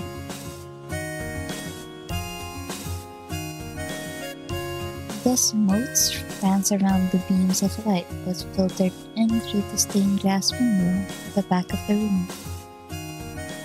Like a splash of colorful patterns across the jumbled, mismatched antiques that filled the attic. Old trunks, boxes overflowing with trinkets, full of books. Ta-da! The attic. Like I said, Sylvie's been meaning to clean this crap up to sell anyway. And by crap, I mean there's a lot of rubbish here. You might find nothing worth selling. I don't know. There certainly is a lot of stuff. You say crap. Not crap. I don't know. Is it? I've seen the easel. It looked very nice. Yeah, fine, it's crap. Okay, crap. Fine. There's a lot of crap in here. But I'm sure there's a lot of treasures hidden amongst that crap. Maybe, if you squint hard enough. He likes to roll his eyes. Or look up. I don't know. See, I like those pretty bottles.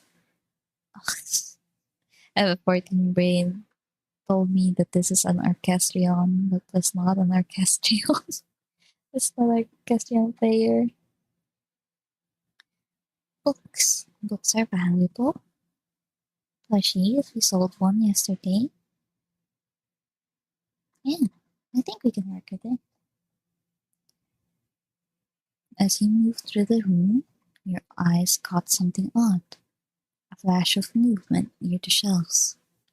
You turned, only to find something, or someone, hanging upside down from the edge of the high shelf. Her bright smile and sparkling eyes pointed directly at you. Oh. Ta-da! She cute. I like her hair. Ah! You stumbled backwards, barely catching yourself before you tripped over your aunt's collection of used phone books. Oh, we're throwing that out. Oh, wait. This is an old town, so maybe not. Before you could even process what was happening, the figure slipped, letting out a startled yelp as she tumbled to the floor in a heap. You winced, waiting for the sound of impact, but nothing came. Ow, ow, ow, ow.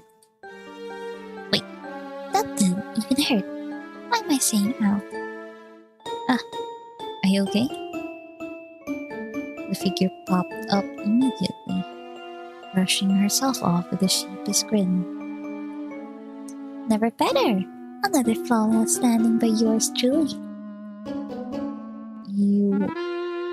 Well, I like her jacket. So cute. Thank you. I know my graceful performance was one you'll remember forever. Please hold the applause. And you noticed that she was ever so slightly transparent. She struck a dramatic pose, her hands forming a heart over her chest as she flashed you a dazzling grin. Hello, Sage. It's so exciting to finally meet you. You're in the presence of future international superstar and idol, Winnie. Hi, Winnie. She twirled in place, but her motion ended with a slight wobble, making you instinctively reach out as though to catch her, but your hands passed right through her. Winnie? Wait a second. You're the girl who was in my room the other night. You're a beautiful woman with adoring fans all over the world. The only fan you have is that one. He's pointing at this fan, isn't he? This one. On the background. Florian pointed to an old dusty electric fan that sat in the corner of the room. Boo! You suck! I have loads of fans! Where are they then? Here and there. You wouldn't know them. Just all you do is sit around the store every day. That's funny. Coming from me. Overwhelmed, he sat down on the wooden floor, staring towards this insane display. Anyway, you can just go away if you're gonna be such a spoil sport. I want to talk to Sage. Shoo, Stinky. I'm not Stinky. Hans, hey. Why are you sitting on the ground? You're gonna get all dusty. She rushed over and squatted down beside you. I think the dust is the least of my worries right now. Florian, am I going crazy or something? Maybe. But that has nothing to do with her. Okay. You say so. So... she's... Unfortunately... Hey! I'm right here, you know. Why didn't you tell me? Look, I figured you'd find out eventually. She's... Artemis. I'm the only one keeping things lively around here. If it were up to Florian, the whole place would have been a ghost town. Is that pun intended? No pun intended. A ghost. In the store. Sure, why not? You've got a knight, why not a ghost too? Oh, I think your face is so cute. Maybe you should be the super famous internet idol. Sage? I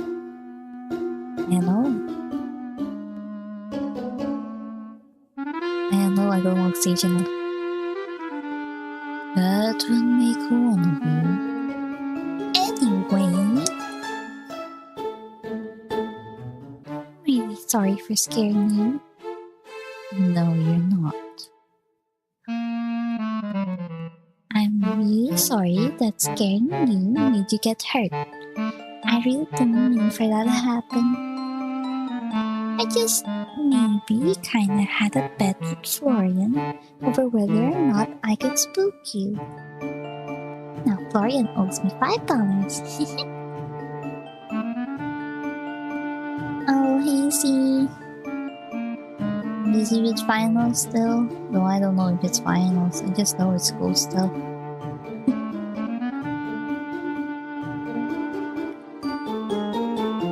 I'm going home. Good luck doing with that one. That one? I have a name. With that, Florian left, heading back downstairs and out of the store.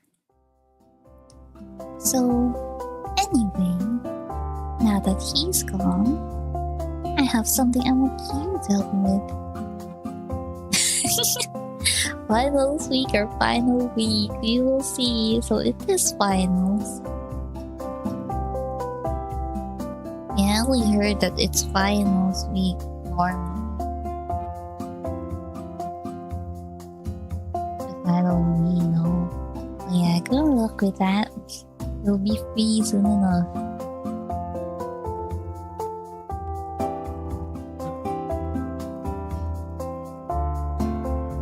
You do? Is it like dealing with something you left behind before you? I want to become the most famous internet idol ever. Oh, right. Of course. I should have guessed. Does the camera capture you?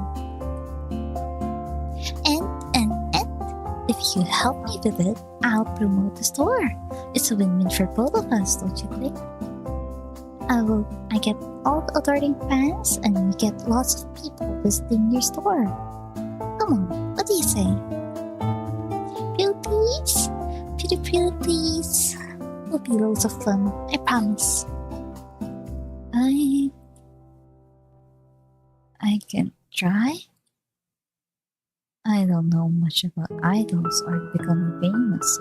Yeah, I felt like you wouldn't know. Yeah? Scratch that. I know nothing about idols or becoming famous. Yay! You're the best ever. You're pretty much my manager now. Excuse me? Girl, I barely knew how to run the store. I can't be a manager for two responsibilities. Whoa, I don't know about that. But I can try to help you at the very least. Right now? How about later tonight? I'm about to open up the store, but once it closes, I'm free. Yes! Oh, this is going to be amazing. We'll have to pick outfits, make videos, maybe even do live streams.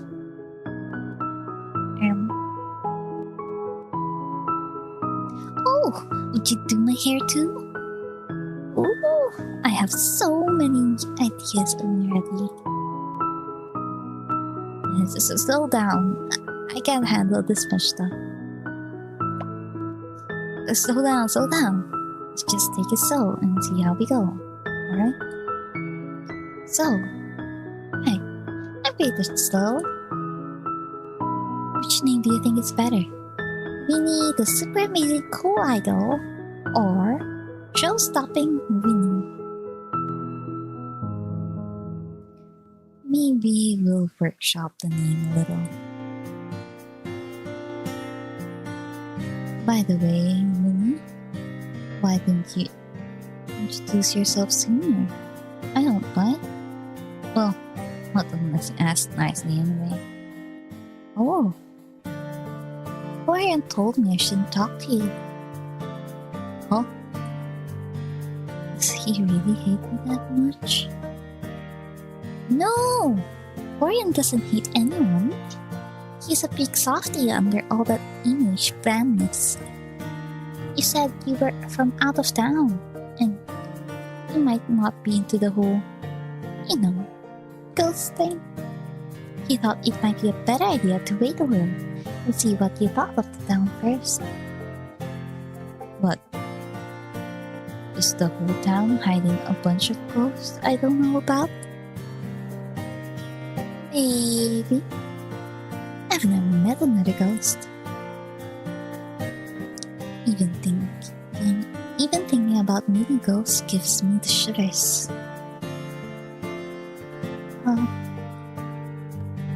You're afraid of ghosts?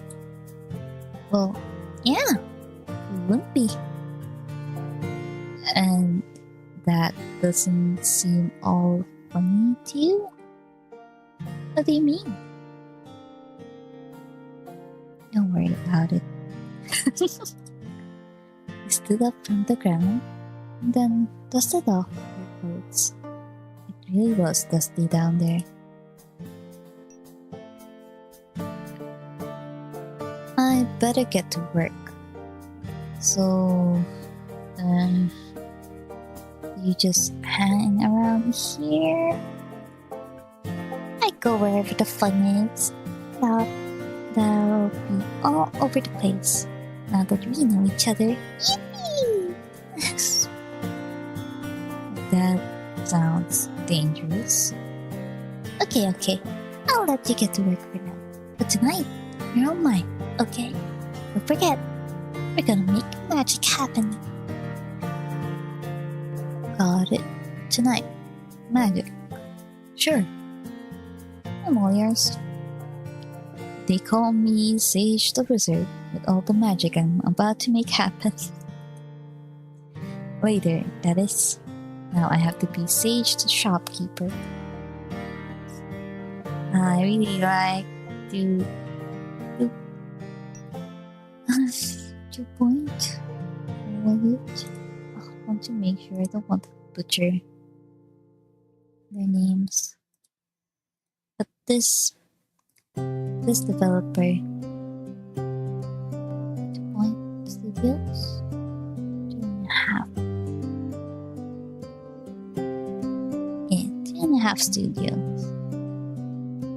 I just know that there's a 0.5 on their logo, 2.5. That's how I remember. So I only remember 2 point most of the time. Yeah, I like how they write their dialogues.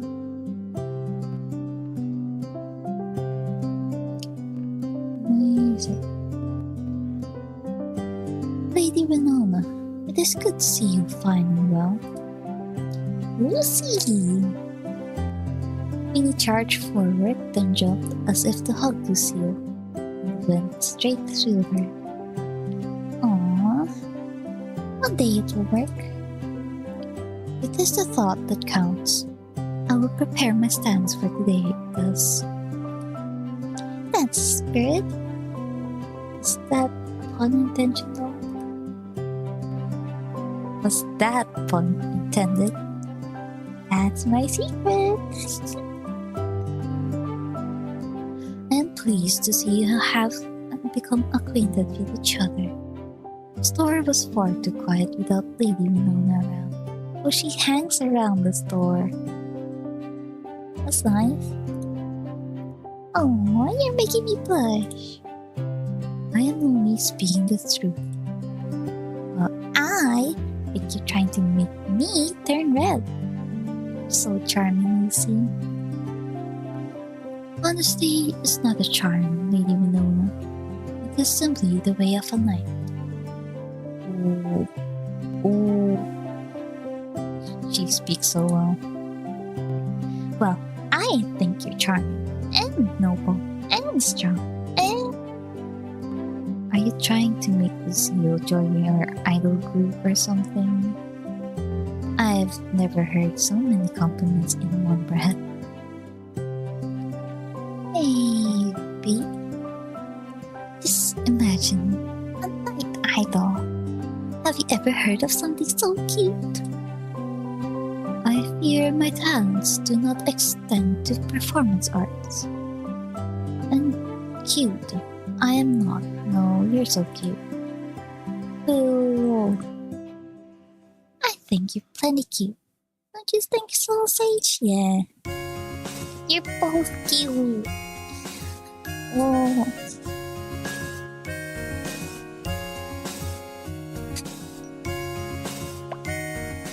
You're both cute. Honestly, we might end up with the cute people outside today just to see the two of you. A whole line of adoring fans! Yay! Lucille nodded seriously. If that is the case... Oh, sorry. It's been happening a lot recently. My throat has been uncomfortable. Just burping. Probably acid, but I don't know.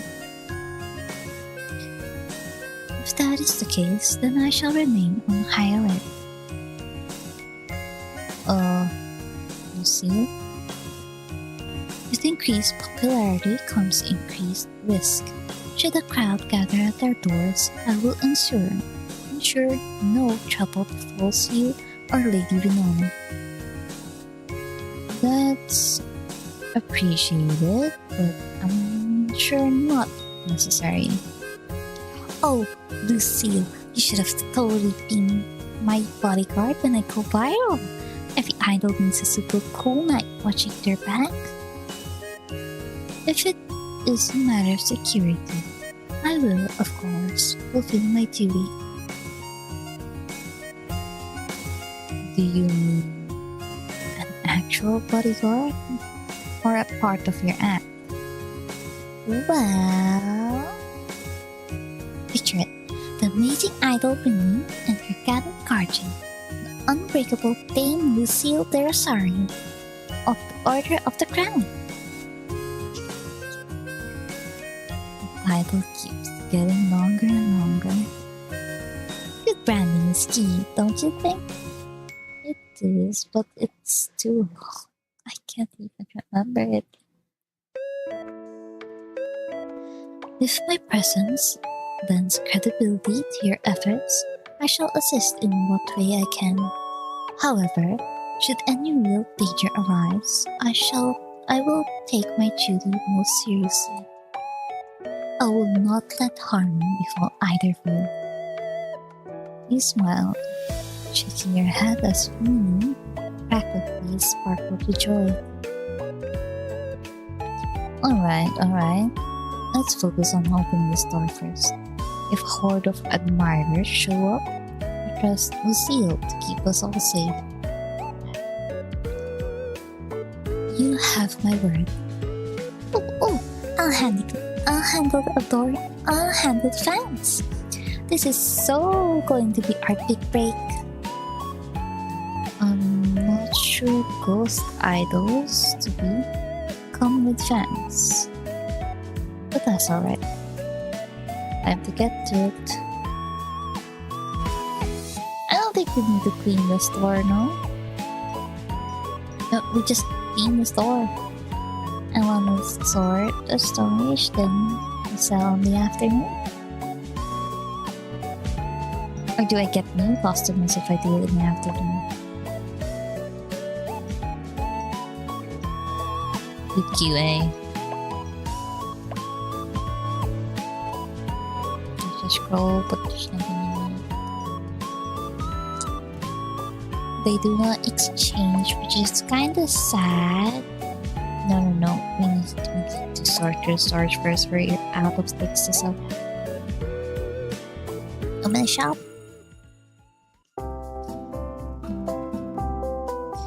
You begin searching through your own collection. Authentic! Cute table. Fish-shaped side table. Body pour. Oh, we only found one. Can't you check out the back? Sorry, sir. But we don't stock anything that isn't antique. There's probably a store around town that has. There isn't. This is the last place I've got left to check. We don't have it? I might have an old flip phone or something upstairs, but new phone models? No, I'm afraid not. We are an antique store. Antique? This is ridiculous. How do you not stock phones? What is this? The Stone Age? This is an antique store. God, what did I do to deserve this? Once again, this is an antique store. We're not a regular store and we don't carry new products. Typical. These small towns and their old people shops can't even get a proper phone here. At that moment, I heard the sound of metal grating against metal, and in the blink of an eye, a silver sword was placed between you and the customer. Ooh, yeah, fight him! Fight him! Good sir, you will respect the master of this establishment, or you will leave. Hey, what were you waving that thing, woman? It's a sword, not a toy. This blade was forged in the fires of war. I am well aware that it is no toy. Now, you may either apologize, or you may leave. Fine. Sorry, Jesus. He grumbled and turned on his heel, leaving the shop with all the haste of a man threatened with a real sword. Thanks, Lucille. It is my pleasure. Should you require aid, only ask, Sage. She gave a smile and sheathed her sword with ease. I was hoping he'd get a hint without having a sword pointed at him. Oh well. Some people require a firmer hand to understand the importance of manners. Is there usually many customers like that? Nay. The majority were very courteous and polite. Lady Sylvie would say that a great deal of trouble came from passing tourists. However, there are few and far in between. Tourists, huh? You did seem to be passing through. Aye. The inhabitants of this town are good, sir. Would never speak ill of the store. Everyone likes Aunt Sylvia. Indeed, she's the best of us, and then some. Hey, Lucille. Thank you, really. I know it's your job, but my sword is yours. Your enemies are mine. My goodness. There is but one thing you can depend on this life. It is that. Wah! She bowed her head and left to continue her patrol. Dang!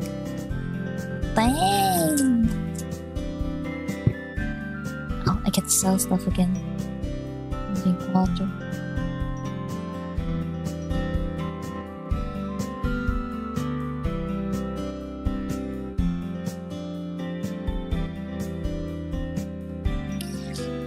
Furniture are usually expensive, so I think I will put this down to like $60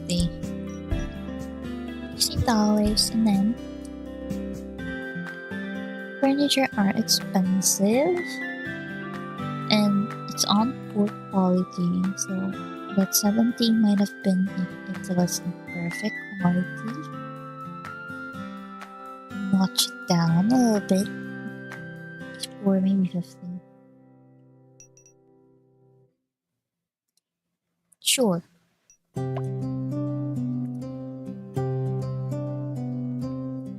Get seated behind the counter, ready for today's customers. Hello, Queen. Fantastic day to you too as well. Welcome.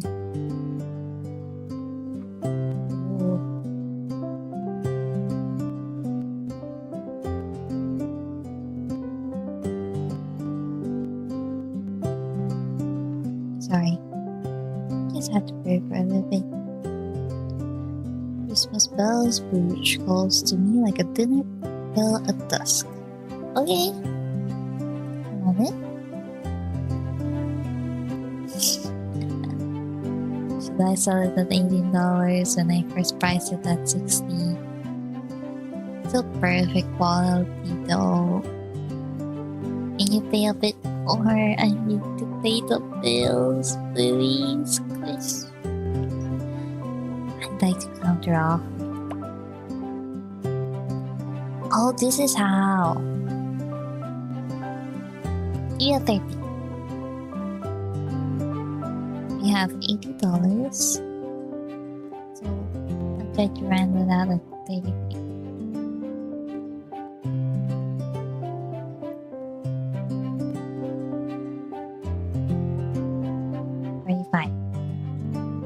I think I'm being very greedy, but it's all perfect quality though. You want it? You think you'll agree? I'm saving. I'm paranoid. Yeah.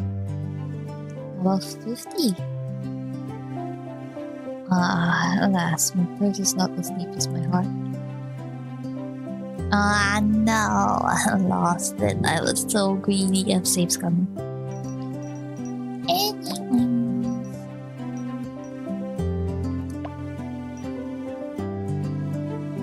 I just saved. Oh, that was my quick save. Okay.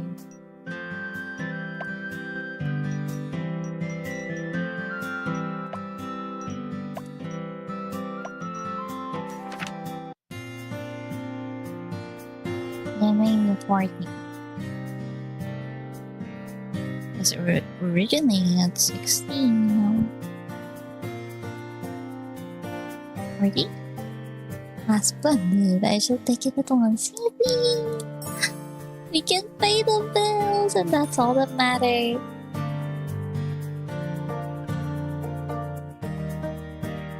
Next one. One at the top. 2 point plus 1. Oh, no one else. And that's good. Oh. I need more money though.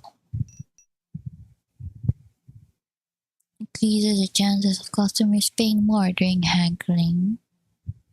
Buying more than one item. Oh.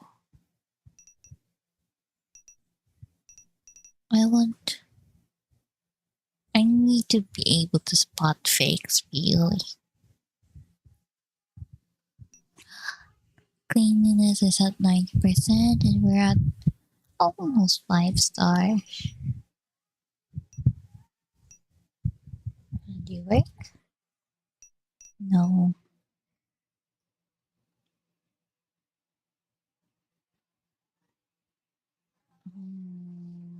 No, I want to be smart. I'm assigning you to smarts. Thank you.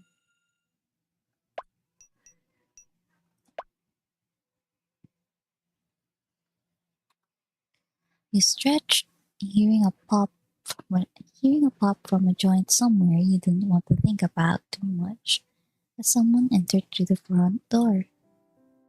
Oh! Oh! Got a new fit! Emporium got a new fit.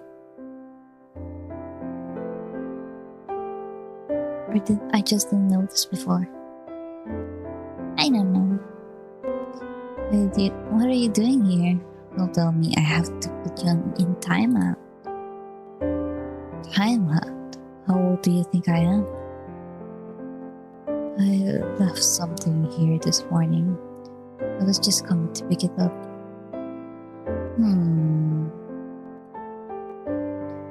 What do you mean, It's not like I came back because I missed you or anything.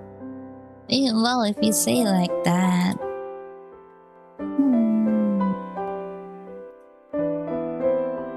Fine. I guess that's a sufficient reason for you to come back. But you better go home straight away. God, you burst on my mother. I'll pretend I didn't hear that. Actually, you live far away? Why? I was just wondering. Not really. 10 minutes or so from here. We checked back and forth and couldn't see Minnie anywhere in the room. Can we talk? I thought you wanted me to leave. Just for a minute. Yes, it's... Okay. They were shouting, but I don't think that was picked up in the mic. Yes, it's inevitable. Inevitable. Is that the right word? Is that how you pronounce it? I'm not sure. I'm searching. Inevitable. Yeah, I knew it was sounding kind of weird. Inevitable. Sure. Okay. What is it? There's a real-life ghost living in the store, and Lucille claims to be a time traveler, and I believe her for some reason. Yep. Just yep. I don't know what you want me to say. Yes, Winnie's a ghost, and yes, Lucille is a knight. How? Why? What's going on here? Does my aunt know? Of course she did. She knows everything that goes on in this town. It's just the kind of woman she is. Really, this whole antique store rubbish is mostly a front. A front? For what? You're not going to tell me this is something illegal, are you? I really don't want to go to prison if this is set up. What? No. Willowmist is full of people who don't fit in. People who are running away from something or don't blend into normal society. Oh, I fit in here. I should live here.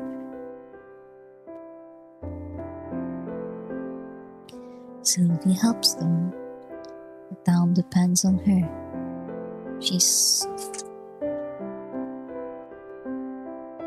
wow. A problem solver, I guess. She's the one that makes this town a place where people can exist without having to explain themselves. So, the people in town, they're all like me and Lucille. Not all of them, but a lot, yeah. Oh, everyone's getting louder again. I guess it's almost time. But everyone knows I'm just trying to finish off this day 4. And hopefully there's more game left for tomorrow.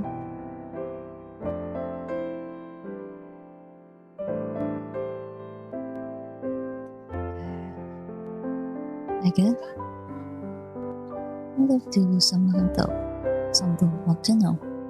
Not everyone in Willowmist is like that, but they get it in their own way. Okay, I read this. I don't know.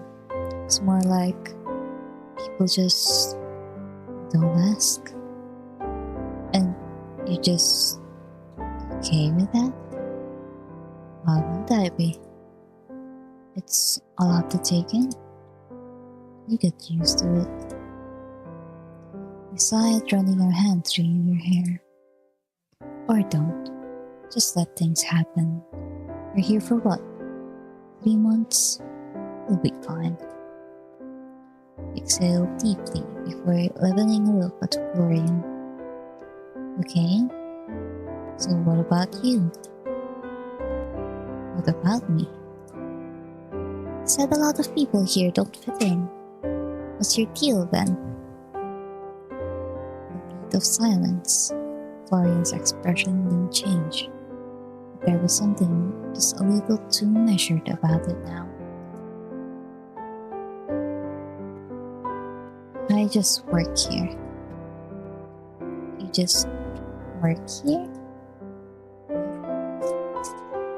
No tragic backstory? No running from the past?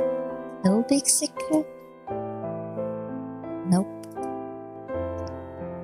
Florian. Sage. Fine. Be mysterious. I might want you. There's nothing to be mysterious about. You just happen to be born here. Anyway, you told me to leave, so I'm leaving. Wait.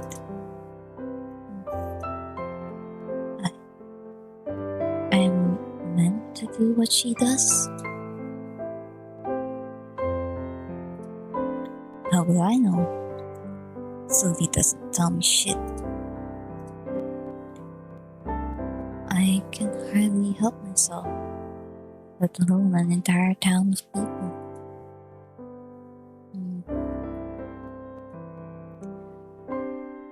You don't need to help everyone. That's kind of the whole point, though, isn't it? My aunt did.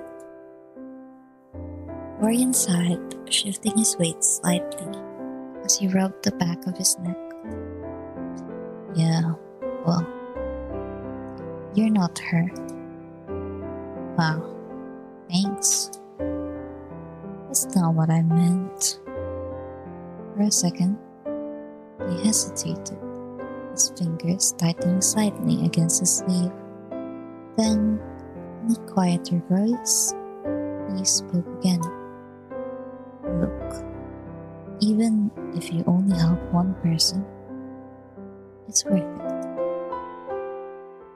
The stone was uncharacteristically earnest. No sarcasm, no sighing frustration, just something quiet and certain. He blinked at him, momentarily taken aback. That's surprisingly optimistic, coming from you. He shoved his hands into his pockets, glancing away as if embarrassed by his own sincerity. Not everything has to be a grand gesture. Not everything has to fix something. Sometimes, just being there, just doing one good thing, is enough. Sounds like something my aunt would say. Maybe it was. Do you believe her? Maybe. Smile, exhaling softly before shaking your head. You're a weird guy, Florian. Yeah, well, you work here now, so you're one of us. Now I'm really going. Night. Night, Florian. Let me walk you out. That was so nice. Two of you found your way downstairs, wood groaning beneath your feet. Ooh, coming out of your room together at night? How scandalous. Shut up, I'm leaving. Have a nice night, Flo. Not my name. Door shut soundlessly behind him as he laughed. He's such a spoiled sport. Oh, whatever. We've got the whole place to ourselves now. Should we throw a party or something? A party in an antique store does sound pretty cool. I'll put you in charge of planning that night. You think we can get the disco ball in here? Well, my aunt probably has one stashed away somewhere nowhere. Disco balls and parties can come later, though. And you want my help with something? Oh, right! Oh my gosh, I'm so excited! Come on, come on! She went to grab you by the hand, but her fingers went straight through yours. It did leave you with a cold, numb feeling in your hand, though, which you found pretty cool. Let's go! She charged upstairs and you trailed behind, ready for a troublesome night ahead of you. At the end of the day, not yet. Your place is so cool. Sylvie didn't like me coming up here, you know? This is my first chance to have a proper look around. Why not? What did you do? Oh, who said I did anything?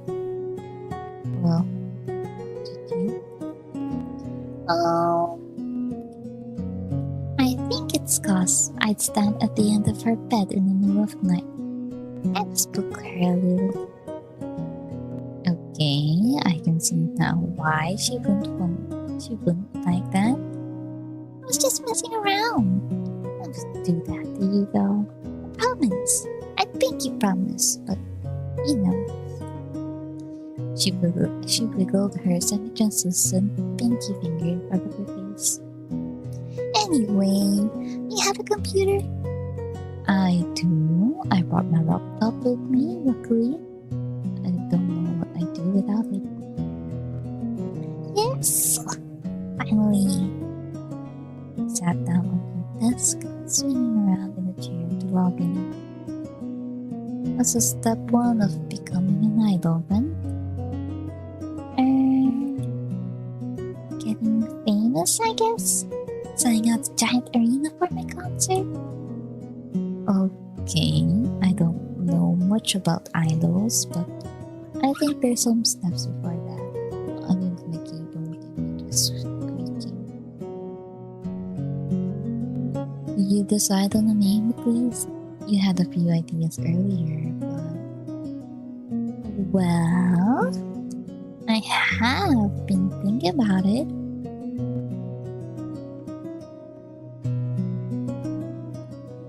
We need a super cool idol? No. Denied. Well, I thought that was a good one. How about something more like... something that highlights your draw. Those charming... the star in the middle. That might be cute. Ooh, serious, intriguing, cute! And accurate to boot. Hopefully, people don't question the fact that you're slightly transparent too much.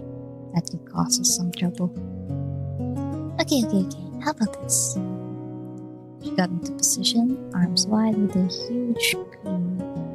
huge grin on her face. Hello, my little ghostlings. Ghostlings here. She pulled another pose, make a star symbol with your hands out in front of her. How do you do that? How's that? I think that would be cute. Imagine it happening. Arms wide. Then she pulls a pose, making a star symbol with your hands out in front of her. I don't know how you make a star symbol. I think it could work somewhere. You can work on that somewhere. It's a good start.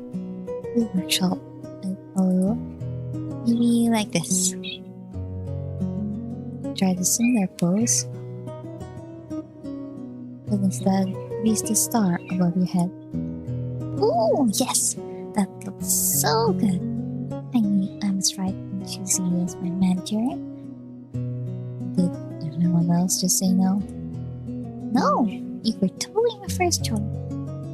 Okay, Ghost Me. You got a name down? suppose the next thing to do is make social media accounts. Do you actually have somewhere to be an idol? Twitter, Instagram, YouTube, and Twitch too. Do you want to make videos? Oh my gosh, it's in YouTube and Twitch. YouTube and Twitch mention.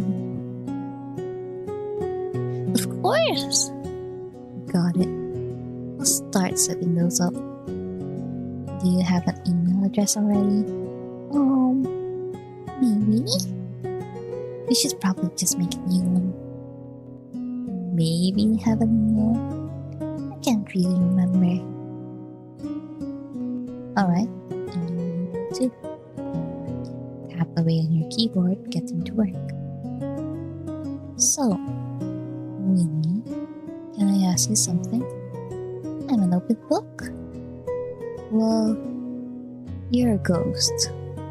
That's not my question, silly. I wasn't done. Are you dead? Ooh, I'm a scary dead person. I don't know, to be honest. I don't have any memories of my life. Probably. Ghosts are usually dead, right? You lost your memories? I guess so. Or maybe I didn't have it in the first place. Who knows? She's very nonchalant about it. And that doesn't bother you? Why wouldn't it? I'm all for the here and now. I guess that's a good way to live. You know what I meant. It's with this superstar idol thing then. I thought this was some kind of unfulfilled dream of yours. Maybe it was. Honestly, I just felt like the story was so boring sometimes, you know? So I was brainstorming ways I could help liven the place up and bam! I saw this old magazine with a super cool idol on the front cover. So Boo thought it'd be a good idea for me to pursue, but she didn't have a computer. So glad you're here now. It's original at the very least. Can't say I know many antique store ghost idols.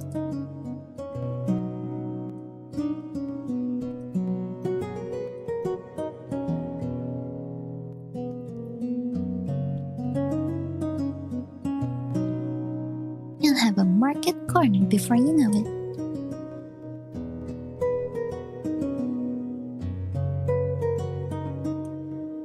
But really, one magazine cover is all it took.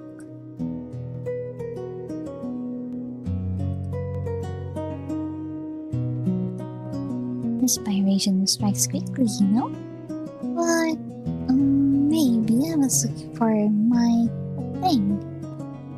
I understand that. I think I'm still looking. Just like me, I'm still looking. Isn't selling antiques your thing? Maybe it will be.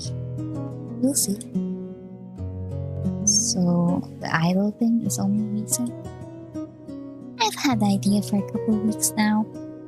I've been brainstorming all kinds of things while waiting for you. Waiting for me? Sylvie said you were coming. She said you'd be able to help. So she signed me up for this ahead of time. I don't really mind. Anyway, I was born to be a star. I think I was probably a pop sensation in my past life. Or maybe a famous actor. Or both. You chuckled, shaking your head as you turned away from your laptop. Alright, well, your social media is ready. You're officially one step closer to world domination. This is So exciting! What's next? What's next? Maybe a profile picture? I could take a photo for you. Wait, do you come up in photos? Of course I do! I'm not a vampire, silly. God. Imagine trying to figure out how to market an invisible person online. That would have been funny. For a little while at least. You lifted your phone up, angling it towards Winnie, who instantly struck a dramatic pose, tilting her head to the side with an exaggerated wink. Cheese! Snapped the photo, checking the screen. Sure enough, she was there, only ever so slightly transparent. If you didn't know she was a ghost, you likely wouldn't have guessed from this picture. Let me see. Turned the phone screen around her, and she practically bounced up and down in place. So cute! Sage, you're such a good photographer. I think anyone could do this much, but I'm not the one to turn down frames. Oh, you did? Saying you dabbled in photography when I was younger. I want Sage to expand on that. I actually did some photography classes when I was younger. Kinda forgot. Ooh, really? You're so talented. Hardly. I drifted away from it pretty quickly. Same as I drifted away from knitting, journaling, cooking, art. It's so relatable. It would be so perfect for me. Currently, at least. Aw, why? Did you enjoy them? Not sure. It wasn't that I didn't enjoy it, really. I think I've just spent my life chasing for something, but never found it. I pick things up, then put them down, waiting for something to just click. Yeah, this is pretty much how I live my life. Well, I think you're really good at everything. I saw you handle all those customers a lot earlier. We only had one today, Winnie. And now you're making me into a superstar like it's nothing. I think I fall in love. You're funny, Winnie. Thank you. Should I add comedian to my title? No, why not? Superstar, idol, and comedian. For now, let's upload your new profile picture. There. You're good, Winnie. Now we just need content. You said you wanted to do videos. Yep. I should probably, figure out what kind of idol I am. Am I the cool, mysterious type? Or the super high energy, cheerful kind? I mean, that seems pretty obvious to me, but more importantly, who do you want to be? Winnie paused for a second with that. It was brief. So brief that you might have missed it if you weren't paying attention. That's a good question. I guess we'll just find out along the way. That's what makes it fun. Well, you quite literally have all the time in the world to work it out. There's no rush. Taking some time thinking about what you want your first post to be too. Right, I should do some brainstorming. Got it. You brainstorm for like 3 seconds. Now I'm doing. Everything is going so slow. I have slow pace, and now people are getting more and more Well, not people, the dog especially. I am on peak noisy time. What can I say? I'm obviously just a natural. So here's the idea. I'll pretend like I'm putting on a show, and you can pretend to be in the crowd recording. Right here in the store. Post that online. It'll totally go viral. Ooh, like a fan cam? Oh, yeah, like that. You don't know what a fan cam is, do you? Maybe it's lost with the rest of my memories. It's a fan recording of a performance. They're pretty popular online. Alright, I can do that. What are you actually going to... What are you know? What? What are you actually going to... do, though? It's a surprise! Are you excited? I don't think I could get any more excited if I tried. Come on, let's just go do it then. Isn't it a little dark for something like this? Concerts are usually dark, I think. Don't worry, it's just going to add to the atmosphere. Just use your phone torch or something. With that, she stepped up into the counter, not paying any mind to any of the items there. Just fine, really, considering she just passed straight through them. Ready? I'll start recording. Mic check. You don't even have a mic.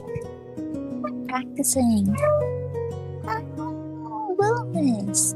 I'm me. No, that's not right. Start again.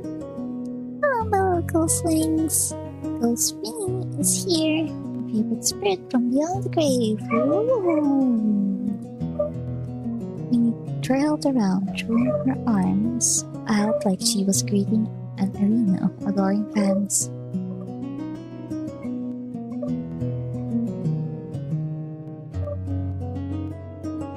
Woo!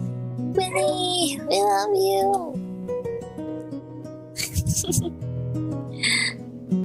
Today, I'll be singing my debut single, Fall Right Into Place. Oh my gosh, I love this song! Woo! Winnie took a deep breath. Then, just like that, her usual energy faded. Her playful grin softened into something more thoughtful, more wistful. She began to sing. Play it please, play it please.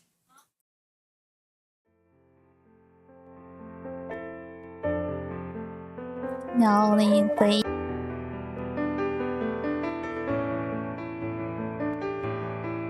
But this is a nice scene. A very nice CG. The lighting kinda works.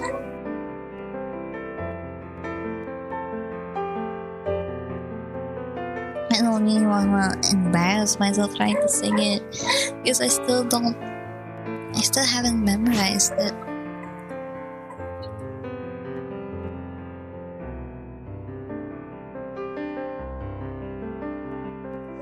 I think it might be like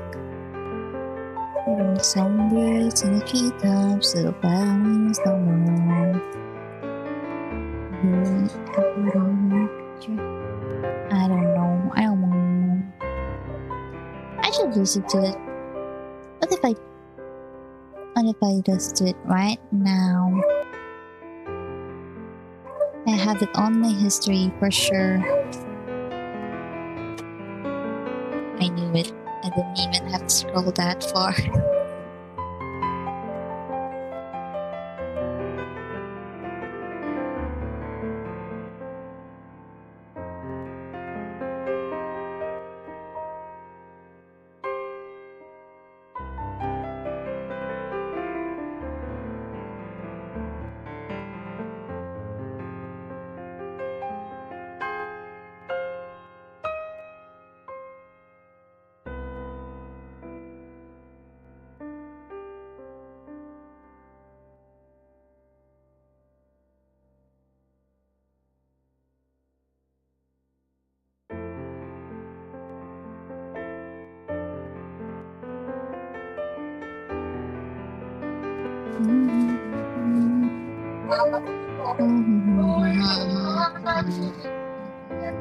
Goes off.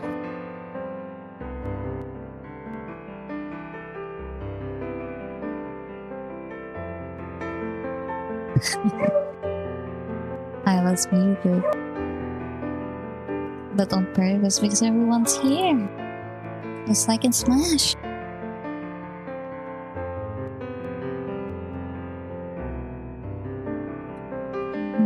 Creature has a beauty to show. So I was on the right rhythm. But I don't know the melody. Let me go back to the... Yeah, I'm on the music video right now. Lyric video. Let me try to copy it.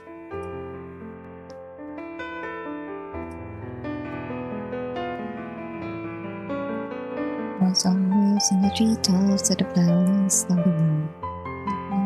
The creature has beauty to show. Oh, I see. Okay.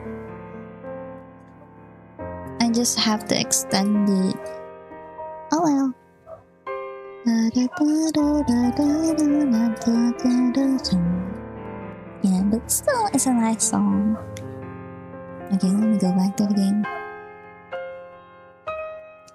She sang with all her passion, with all the passion of a girl with no place to call home. Her voice was light, sweet, airy, but there was depth beneath it, kind of yearning woven between the notes. Good thing I didn't close the music and the lyric video then.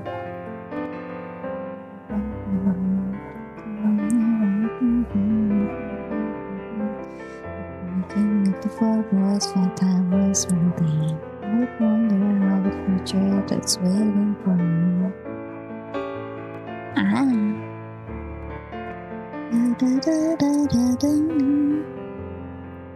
Yeah, it's hard to memorize music.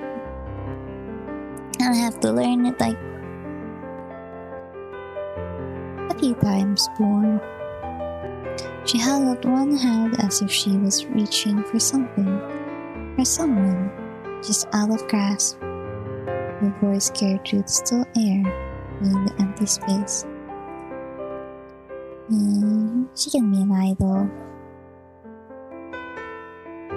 I will cheer her on. Every idol needs... Well, not really need. It would be nice to have someone cheer you on. Oh, Winnie, you're amazing! You got this! A spark of surprise lit up Winnie's face before shifting into pure radiant delight. Thank you! I dedicate this next verse to my #1 fan. This one I know. I can shake off this feeling of sweet mystery. All the snowy mountaintops are made alive for me. I really love the chorus of the song. Every bone in my being is begging to stay. Like all my broken puzzle pieces fall right into place. So nice. I really love the chorus of this song. Everyone should listen to it. The song is fall right into place, like Winnie said. It's so nice. As she hit her final notes, Winnie's eyes flutter shut as she let the sound settle into the stillness of the room.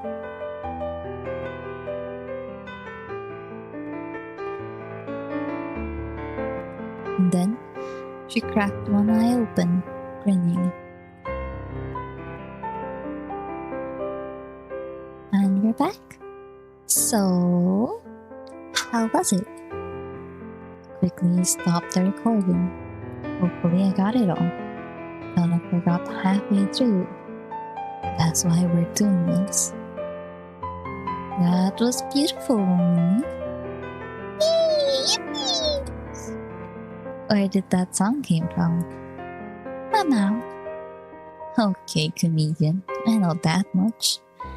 Did you write it? I think so. I hope so. It's...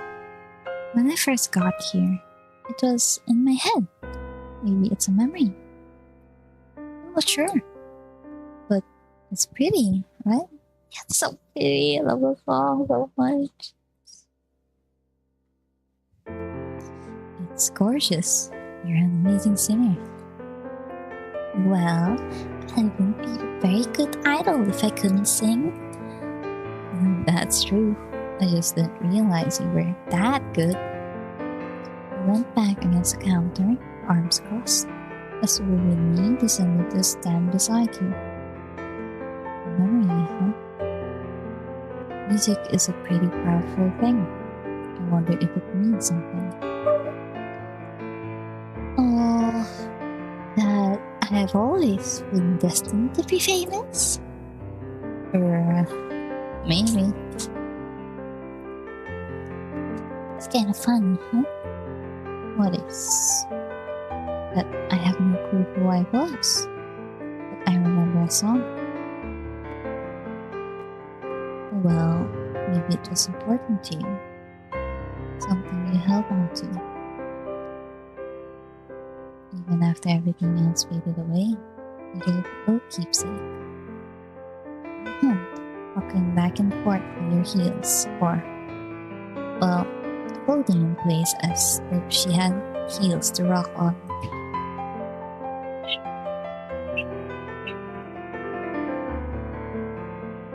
That was loud.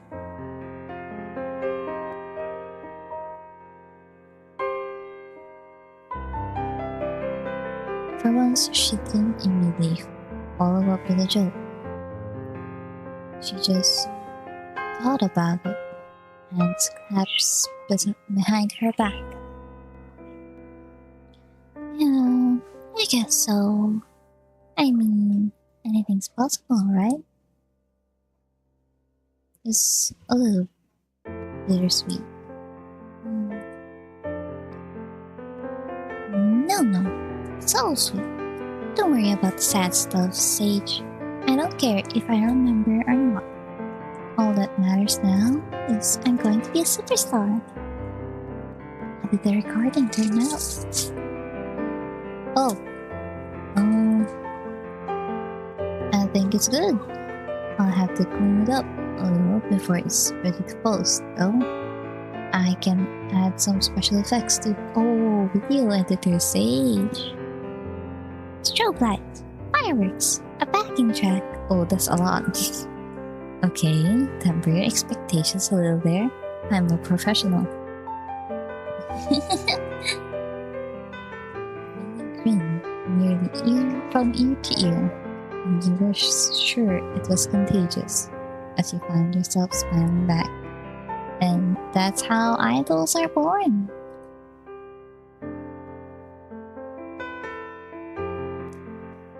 A yawn escaped your lips inadvertently. Tired? All this fame and stuff really wears you out, huh? It's been a long day. You must be more exhausted than me. Not at all. I could sing all night. I might need to come up with some more songs first. So, you don't get tired? Nope. I can't even remember what sleep feels like. Meh. That would be helpful. It's pretty cool, huh? Another perk of being a ghost. Doesn't it get lonely? Huh? Oh, sorry. It kinda slipped out. I just mean... While everyone else was sleeping, it must be very quiet around the store. If anything, it's just super boring. Luckily, Florian is usually around, but not tonight. Oh. So, I'd keep you company if I didn't need to be up first thing in the morning. It's okay, Sage. I'll keep practicing for my big debut. I'll report tonight. As your client slash business partner slash soon to be worldwide idol slash friend, I officially declare that your shift is over. Why, thank you, my esteemed Winnie. Ooh, I like how that sounds. If we're not careful, your idol thing will turn into a cult thing. Which, honestly, I'm down for. Maybe we hold off for now. I'll get some sleep then. Good night, superstar. Night, Sage. Rest up. Let me know when you finish editing my debut recording too, Alright? You got it. Oh, by the way, thanks for helping me get your letter down from the top of my dresser last night. What? What do you... I mean, sure, Night Sage.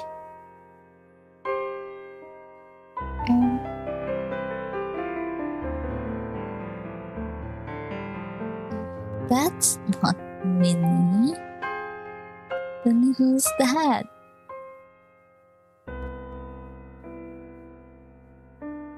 Just like that, Winnie floated up and through the ceiling. Aww. A ghost idol. What a weird life I'm living. Well, at least I won't get bored out here. And with that, we headed back upstairs.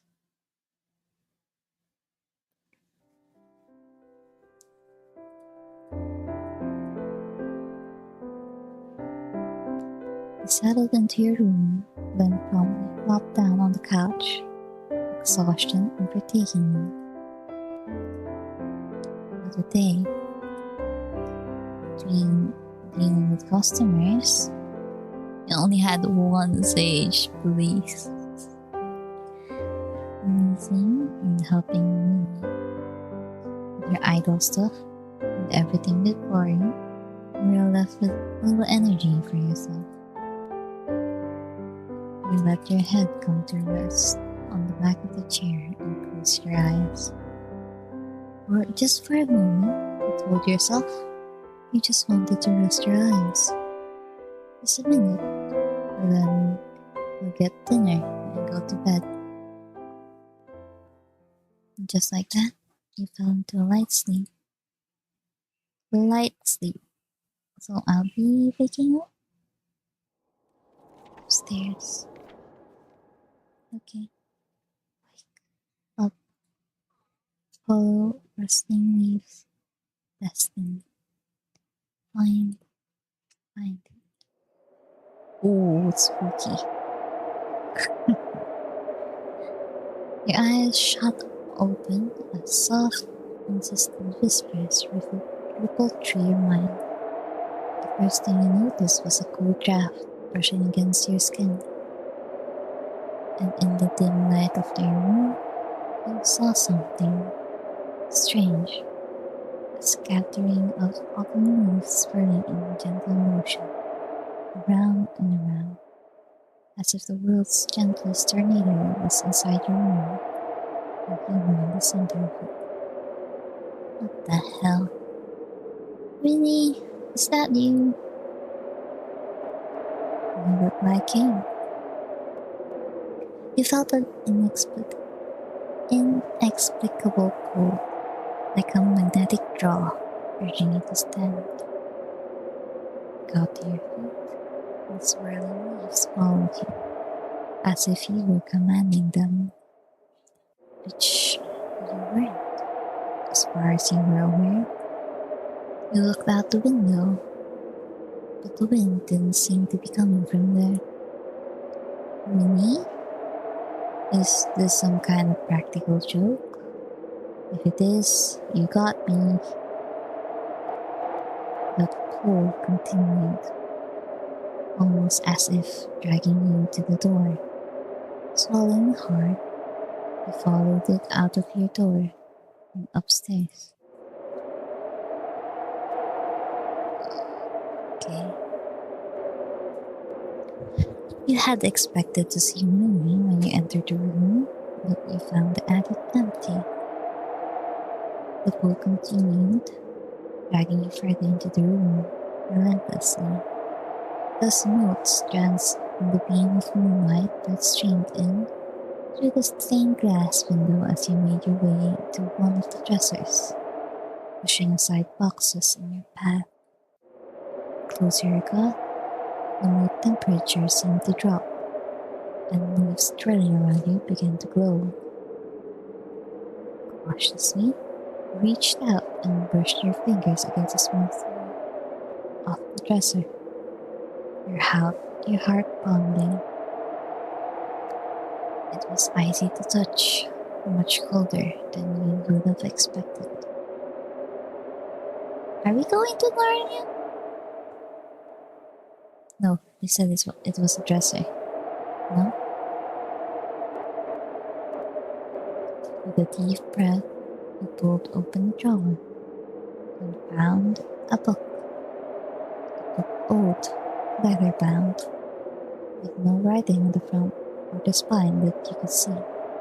Carefully, steadily, you reached in and took it from its place in the drawer, blowing a layer of dust off the surface. As soon as you made contact with it, leaves swirling around you exploded into gold dust, shimmering through the air before coming to rest on the withered floor. The temperature of the room returned to normal, and you were once again exhausted. A strange book in your hand, you made your way back to your bedroom. Spooky. You set down the book on the small dining table in the kitchen and changed into your pajamas. Whatever strange thing was going on right now, it could certainly wait until morning. Rolled into bed, heart still racing, and closed your eyes. Despite the adrenaline running in your veins, weariness overtook you, and soon enough, you fell back into much deeper sleep. Oh. Okay, saving. Before I get distracted. Unless this is a final day. Okay, so. Well, that was very nice. Let's go back to the main menu. I say right? Yeah, let's back to the main menu so I get to listen to this song again.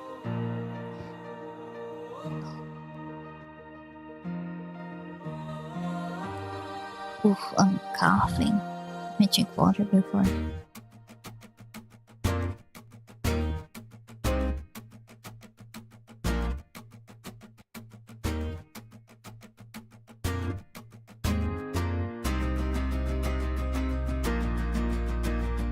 I drank water and everything.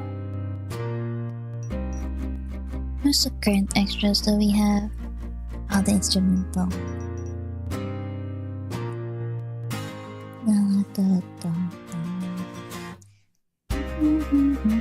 Yeah, this is it here. So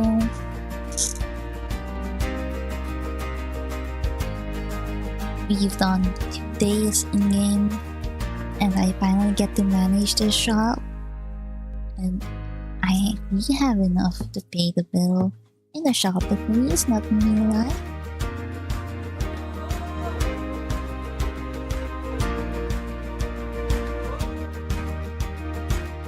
And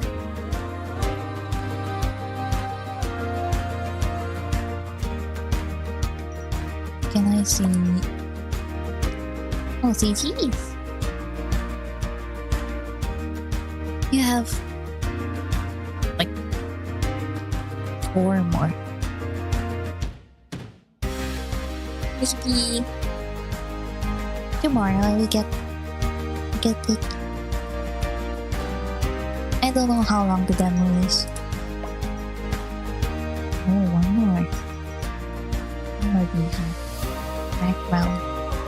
And reviews.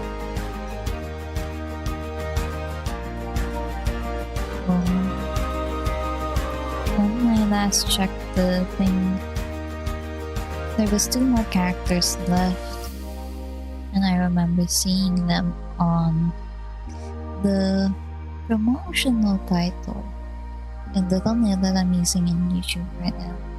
There's one more person that we haven't seen, so I think there's still much more for tomorrow. Because I'm obsessed with this game, I will continue streaming it as much as I could. Yeah, I met these 2, which are very nice. Yeah, there's no other else that we met today.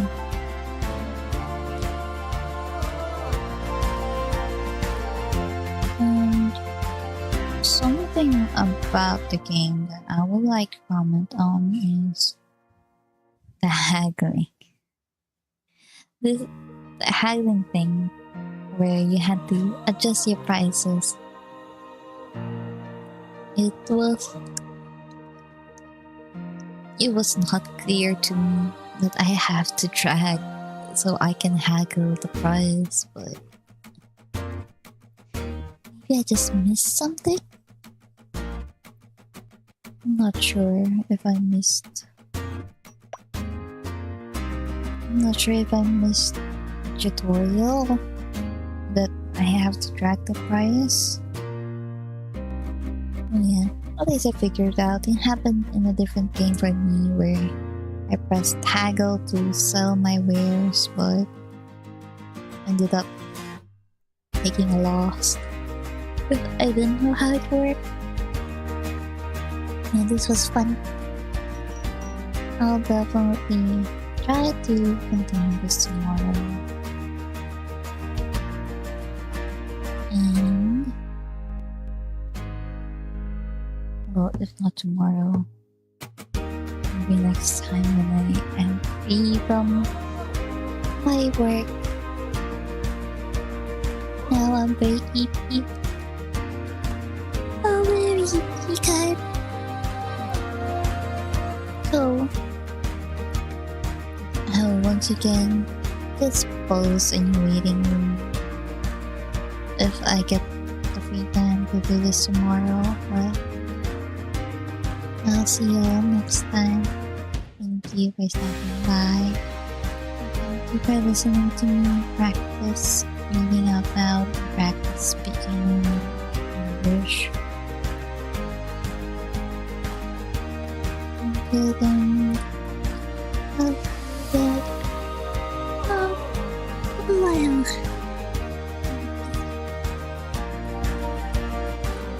Bye, Sophie. I'm worried about trying to read into someone and then I see spoilers because I'm trying to avoid it. But I don't think anyone's streaming this right now anyways, but that's all for today. Hope you all have a good rest. I fell asleep trying to read, I'm very thankful. That means I'm doing my job well. Maybe. See you. Bye bye.